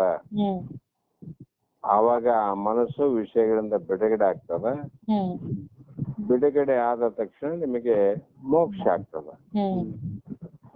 ಅಂತ ಆ ಉಪಾಸಕರ ಯೋಗಿಗಳು ನಿಶ್ಚಯ ಮಾಡಿದೆವು. ಅವರು ಉಪಾಸಕರೇ. ಆದರೆ ಇವರಿಗೆ ಏನು ಪ್ರಮಾಣ ಅಂದ್ರೆ ವೇದದ ಮಧ್ಯಭಾಗದ ಉಪಾಸನ ಕಾಂಡವೇ ಪ್ರಮಾಣ. ನೋಡಿ, ಇಷ್ಟೆಲ್ಲ ಹೇಳ್ಕೊಂತ ಬಂದ್ರ ಅವ್ರು ಯಾಕೆ ಹೀಗಾಯ್ತು ಅಂತ. ಅದರಿಂದ ಪ್ರಯೋಜನವೂ ಆಗಿರುತ್ತದೆ, ಅವರಿಗೂ ಕೂಡ ಇದರ ಪ್ರಯೋಜನ ಆದ್ರಿ. ಆದರೆ ಜ್ಞಾನಿಗಳಾದ ವೇದಾಂತಿಗಳು ಅವ್ರದ್ದು ಏನ್ ನಿರ್ಣಯ ಅಂದ್ರೆ ಅವಿದ್ಯಾ ತತ್ಕಾರ್ಯವಾದ ಮನೋಭ್ರಾಂತಿಯೇ ಬಂಧವಂತ. ವಿಷಯಗಳು ಬಂಧ ಮಾಡಿಲ್ಲ, ಮನಸ್ಸು ಬಂಧ ಮಾಡೋದಿಲ್ಲ, ಜಗತ್ತು ನಿನ್ನ ಬಂಧ ಮಾಡಿಲ್ಲ. ಆದರೆ ನಿನ್ನ ಬಂಧನವು ನಿನಗೇ ಆಗಿದೆ. ಈ ಬಂಧನಕ್ಕೆ ಕಾರಣ ಏನು ಅಂದ್ರೆ ಮನೋಭ್ರಾಂತಿಯೇ ಬಂಧ. ಮನಸ್ಸಿನ ಭ್ರಾಂತಿ. ಭ್ರಾಂತಿ ಅಂದ್ರೇನು? ಅಜ್ಞಾನ. ಭ್ರಾಂತಿ ಏನ್ರಿ? ಅಜ್ಞಾನ. ಆ ಭ್ರಾಂತಿ ಲಕ್ಷಣ ಹೇಳಿದಾರೆ. ಏನಂತ ಹೇಳಿದರು? ಅಲ್ಲದ ವಸ್ತುವಿನಲ್ಲಿ ಹೌದೆನ್ನುವುದ ಭಾವ. ಇದ್ದಂತ ವಸ್ತುವಿನಲ್ಲಿ ಇಲ್ಲದ ವಸ್ತುವನ್ನ ಕಲ್ಪಿಸುವುದೇ ಭ್ರಾಂತಿ ಅಂತ. ಇದ್ದಂಥದ್ದು ಯಾವ್ದಮ್ಮ? ಹಗ್ಗ. ಇದ್ದದ್ದು ಯಾವುದು ಮೂಟು ಮರ ಅಂತ ಕೆಲವು ಪ್ರಮಾಣ ಹಿಂದೆ ಎಲ್ಲ ಹೇಳಿವಲ್ಲ. ಇದ್ದಂತ ಮರದಲ್ಲಿ ಇಲ್ಲದ ಚೋರ ಭಾವ, ಚೋರರ ಆರೇನೂ ಇಲ್ಲ, ಆ ಕಳ್ಳರ ಭಾವವೇ ನಿನಗ ಭಯ ಉಡಿಸಿತು ನೋಡ್ರಿ. ಈಗ ಏನು ನಾಶ ಆಗ್ಬೇಕಂದ್ರೆ ಕಳ್ಳರ ಭಾವ ನಾಶ ಆಗ್ಬೇಕು, ಅವಾಗ ಕಳ್ಳರು ಹೋಗ್ತಾರೆ. ಇದ್ದಂತ ಕಳ್ಳರಾದ್ರೆ ಏನೋ ನಾವು ಜನರು ಸೇರಿಸಿ ಕೂಗಾಡಿ ಚೇರಾಡಿ ಬಡಿಗೆ ಕೊಡೆ ತಗೊಂಡು ಓಡಿಸ್ಬೋದು. ಮತ್ತೆ ಇದ್ದಂತ ಮರದಲ್ಲಿ ಇಲ್ಲದ ಕಳ್ಳರು ತೋರ್ತಾರಂದ್ರೆ ಆ ತೋರಕ ಭ್ರಾಂತಿಯ ಕಾರಣ. ಮತ್ತೆ ಭ್ರಾಂತಿ ಯಾವಾಗ ಬಿಡುಗಡೆ ಅವಾಗ ಇಲ್ಲಿ ಮರದ ಜ್ಞಾನ ಆಗ್ತದ. ಕಳ್ರ ಇಲ್ಲಪ್ಪ ನಾವು ಸುಮ್ಮನೆ ಕಂಡಂತ ನಾವು. ಅದರಂತೆ ಇಂಥ ಭ್ರಾಂತಿ ಬಂಧ ಅಂದ್ಮೇಲೆ ಆ ಭ್ರಾಂತಿಯೇ ನಿವೃತ್ತಿ, ಭ್ರಾಂತಿ ನಿವೃತ್ತಿ ಆಗ್ ನೋಡ್ರಿ. ಆ ಅಜ್ಞಾನ ನಿವೃತ್ತಿ ಆದಾಗ ಆ ಭ್ರಾಂತಿ ನಿವೃತ್ತಿ ಪೂರ್ವಕ ಪರಮಾನಂದ ಪ್ರಾಪ್ತಿ ಮೋಕ್ಷ ಅಂದ್ರೆ ನಮಗ ಅತ್ಯಂತ ದುಃಖ ನಿವೃತ್ತಿ ಪರಮಾನಂದ ಪ್ರಾಪ್ತಿ. ಇದಕ್ಕೆ ಮೋಕ್ಷವೆಂತಲೂ ಯಾರು ಹೇಳಿದ್ರು ನಮ್ಗಂದ್ರೆ ಜ್ಞಾನಿಗಳಾದಂತ ವೇದಾಂತಿಗಳು. ಜ್ಞಾನಿಗಳು ಬಹಳ ಮಂದಿ ಆರಾಮ, ಅದ್ರಾಗ ಶುದ್ಧ ವೇದಾಂತಿಗಳು ಸಿಗ್ಬೇಕಾದ್ರೆ ಬಹಳ ಕಷ್ಟ. ಇವ್ರಿಗೆ ಏನು ಪ್ರಮಾಣ ರೀ ಅಂದ್ರೆ ಕರ್ಮಕಾಂಡಗಳಿಗೆ ವೇದದ ಮೊದಲನೆಯ ಕರ್ಮ ಭಾಗ ಪ್ರಮಾಣ, ಇನ್ನು ಉಪಾಸಕರಿಗೆ ಆ ವೇದದ ಮಧ್ಯಭಾಗವೇ ಪ್ರಮಾಣ, ಈ ಜ್ಞಾನಿಗಳಿಗೆ ವೇದಾಂತಿಗಳಿಗೆ ವೇದದ ಶಿರೋಭಾಗ ಅಥವಾ ಕೊನೆಯ ಜ್ಞಾನಕಾಂಡವು ಪ್ರಮಾಣವಾಗಿಯೂ ಮತ್ತು ಪ್ರಯೋಜನಕಾರಿಯೂ ಇರುತ್ತದೆ. ಇದು ಅತ್ಯಂತ ಪ್ರಯೋಜನ ಅಂದ್ರು. ಈ ರೀತಿ ಗ್ರಂಥಕರ್ತರು ಕರ್ಮಿಗಳು ಜಡರು ಅಂತ, ಜಡವರಿಗೆ ತನ್ನ ಜ್ಞಾನ ಇಲ್ಲ ಪರರ ಜ್ಞಾನ ಇಲ್ಲ ಅಂತ. ನಾನು ಯಾಕೆ ಹುಟ್ಟೀನಿ ಅನ್ನೋದು ತನಗೂ ಜ್ಞಾನ ಇಲ್ಲ, ಅನ್ಯರು ಕೂಡ ಯಾಕೆ ಹುಟ್ಟಿದ್ದಾವೆ ಜಗತ್ತೇನು ಎಂಬುದು ಕಲ್ಪನೆ ಇಲ್ಲ ಅಂತ ಅವ್ರಿಗೆ. ಇನ್ನು ಉಪಾಸಕರು ಅಜಡ ಬುಧರಂತಲೂ ಜ್ಞಾನಿಗಳು ಬುಧರಂತಲೂ ಹೆಸರಿಸುತ್ತಾರೆ. ಇವರು ಉಪಾಸಕರು ಅಜಡದಲ್ಲಿ ಅಂದ್ರೆ ಅಜಡ ಬುಧರಂತಲೂ. ಜಡ ಅಂದ್ರೆ ಇಲ್ಲಿ ಏನಾಯ್ತಮ್ಮ, ಶರೀರ ಜಗತ್ತು. ಆದ್ರೆ ತಮ್ಮಲ್ಲಿ ಜ್ಞಾನ ಅದ, ಆದ್ರೆ ಜಗತ್ತಿನ ಜ್ಞಾನ ಇವರಿಗಿಲ್ಲ. ಆದರೆ ಅಂತೂ ಜ್ಞಾನಿಗಳಿಗೆ ಬುಧರೆಂತಲೂ ಕರ್ಕಂತ ಬಂದ್ರು. ಜ್ಞಾನಿಗಳಿಗೆ ಅವ್ರಿಗೆ ಅಂತೂ ಅತ್ಯಂತ ಅಭಾವ ಜಗತ್ತಿನಲ್ಲಿ ಇಂತೂ ಬಂಧ ಮೋಕ್ಷಗಳ ವ್ಯವಸ್ಥೆಯು ಸಂಭವಿಸುವುದರಿಂದ ಈ ರೀತಿ ಅವರವರ ಬುದ್ಧಿಯ ಪ್ರಮಾಣದಿಂದ ಅವರ ಜ್ಞಾನದ ಮಟ್ಟದಿಂದ ಅವರ ಪ್ರಮಾಣಗಳಿಂದ ತಾವು ತಿಳಿದುಕೊಂಡದ್ದು ಎಷ್ಟು ಜ್ಞಾನದ ಅಷ್ಟರಿಂದಲೇ ಬಂಧ ಮೋಕ್ಷಗಳ ವ್ಯವಸ್ಥೆ ಸಂಭವಿಸುವುದು. ಅದಕ್ಕೆ ಆಯ್ತು ನೋಡಪ್ಪ ಬಂಧ ಮೋಕ್ಷ.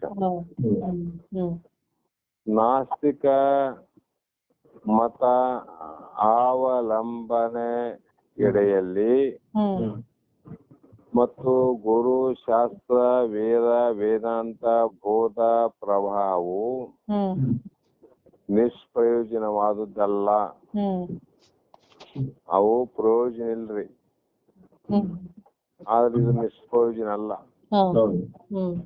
ಹೇಗಂದ್ರೆ ರಜ್ಜುವಿನಲ್ಲಿ ಅತ್ಯಂತ ಅಭಾವ ರೂಪವಾಗಿ ಸರ್ಪ ಇರುತ್ತದ.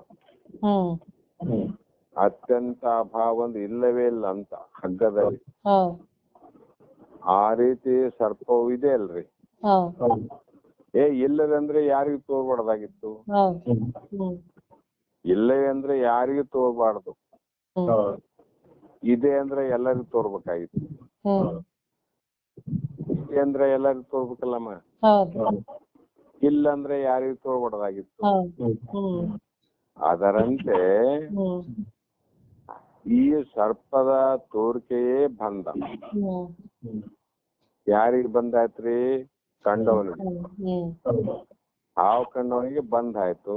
ಹೌದು ಹ್ಮ್ ಆದ್ರೆ ಬಿಡುಗಡೆ ಮಾಡ್ಕೊಳಕ್ ಅವನಿಗೆ ಮೋಕ್ಷ ಬೇಕಾಯ್ತು. ಹ್ಮ್ ಹೌದು ಹ್ಮ್ ಅದರಂತೆ ಹ್ಮ್ ಹ್ಮ್ ಪರಮಾತ್ಮನಲ್ಲಿ ಅತ್ಯಂತ ಅಭಾವ ರೂಪವಾದ ಜಗತ್ತಿನಲ್ಲಿ ಹ್ಮ್ ಬಂಧ ಮೋಕ್ಷಗಳ ವ್ಯವಸ್ಥೆ ಹ್ಮ್ ಘಟಿಸಿತ್ತು ಎಂಬ ಭಾವ ಒಂದು. ಹ್ಮ್ ಹೇಗಾಯ್ತಪ್ಪ ಅಂದ್ರೆ ಹಿಂಗಾಯ್ತು ನೋಡೋಣ. ಹ್ಮ್ ಹೌದ್ ಜಗದ ನಾಶವು ಕರ್ಮಿಜನಗಳು ಹ್ಮ್ ಕರ್ಮಕಾಂಡಗಳು ಹಂಗಿಳಿದೆ ಜಗತ್ ನಾಶ ಆಗ್ತಾನ. ಹೌದ್ ಜಗದಲ್ಲಿ ವಿಷಯಾದಿಗಳ ಬಗೆವ ಮನಸ್ಸಿನಲ್ಲಿ ನಾಶವನ್ನು ಉಪಾಸಕರು. ಹ್ಮ್ ವಿಷಯಾದಿಗಳಲ್ಲಿ ಮನಸ್ಸು ಹೋಗ್ತದ ನಿಲ್ಲಿಸೋದೆ ಹ್ಮ್ ಇದು ಮೋಕ್ಷ ಅಂತ ಉಪಾಸಕರು. ಹ್ಮ್ ಆಮೇಲೆ ಮತ್ತೆ ಅಂದ್ರೆ ಆಮೇಲೆ ಹ್ಮ್ ಸುಗುಣಿ ಸೌಮ್ಯ ಜ್ಞಾನಿಗಳು ಹ್ಮ್ ಮನಕ್ಕೆ ಬಗೆದ ಭ್ರಾಂತಿಯ ನಾಶವನ್ನು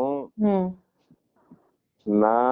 ವರ ಸುಗತಿಯಿಂದ ಅನುಮಾನಿಸ್ತಂ ಹ್ಮ್ ತಿಳಿವರು ಅವರತ ಅಂತ. ಹ್ಮ್ ಯಾವಾಗಲೂ ಜ್ಞಾನಿಗಳು ಹೇಳಿದ್ರು, ಹ್ಮ್ ನಿನ್ನ ಮನಸ್ಸನ್ನ ನೀನ್ ನಾಶ ಮಾಡಲಿಕ್ಕೆ ಹೋಗ್ಬೇಡ, ಹ್ಮ್ ವಿಷಯಾದಿಗಳನ್ನ ನಾಶ ಮಾಡ್ಲಿಕ್ಕೆ ಹೋಗ್ಬೇಡ, ಹ್ಮ್ ಅಥವಾ ಬೇರೆ ಬೇರೆ ಯಾವುದೇ ಕಾರ್ಯವನ್ನ ಮಾಡಿ ದುಃಖಕ್ಕೆ ಒಳಗಾಗಬೇಡ.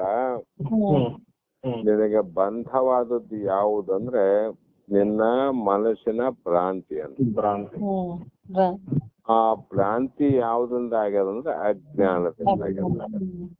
ಆ ಅಜ್ಞಾನ ನಿವೃತ್ತಿ ಎದರಿಂದ ಆಗ್ತದ? ಜ್ಞಾನದಿಂದ ಆಗ್ತದ. ಆ ಜ್ಞಾನ ಎಲ್ಲಿಂದ ಆಗ್ತದ ಅಂದ್ರೆ ಪುರುಷಾರ್ಥಾದಿಗಳು ವೇದಾಂತಿಗಳಿಂದ. ಆವಾಗ ಈ ನಿನ್ನ ಅತ್ಯಂತ ದುಃಖ ನಿವೃತ್ತಿ ಬಿಡುಗಡೆ ಪರಮಾನಂದ ಪ್ರಾಪ್ತಿ ರೂಪ ಮೋಕ್ಷ. ಮೋಕ್ಷ ಅಂದ್ರೆ ಶರೀರವನ್ನ ಬಿಟ್ಟ ನಂತರ ಸತ್ತ ಮೇಲೆ, ಶರೀರ ಬಿಟ್ಟ ಮೇಲೆ ಮರಣ ಆದ್ಮೇಲೆ ಮೋಕ್ಷವೆಂಬರು ಕೆಲವರು. ಮರಣ ಆದ್ಮೇಲೆ ಮೋಕ್ಷ ಅಲ್ರಿ ಇದು. ವರ್ತಮಾನ ಕಾಲದಲ್ಲಿ ಭವಿಷ್ಯತ್ ಕಾಲ ಆಗ್ತಕ್ಕಂಥದ್ದಲ್ಲ ಮೋಕ್ಷ. ವರ್ತಮಾನ ಕಾಲ ಅಂದ್ರೆ ಈ ಶರೀರದಲ್ಲಿ ಸಾಯುವುದಕ್ಕಿಂತ ಮುಂಚಿತವಾಗಿ ನಮಗೆ ಸಾವು ಇಲ್ಲ ಅನ್ನುವಂತ ಜ್ಞಾನ ಆಗಬೇಕು, ಅದು ಮೋಕ್ಷ. ಸಾವಿಲ್ಲ ಅದು ಆಗ್ಬೇಕಾಗಿದ್ದು ಇದರಿಂದಮ್ಮ ಸ್ವಲ್ಪ ವಿಚಾರದಿಂದ.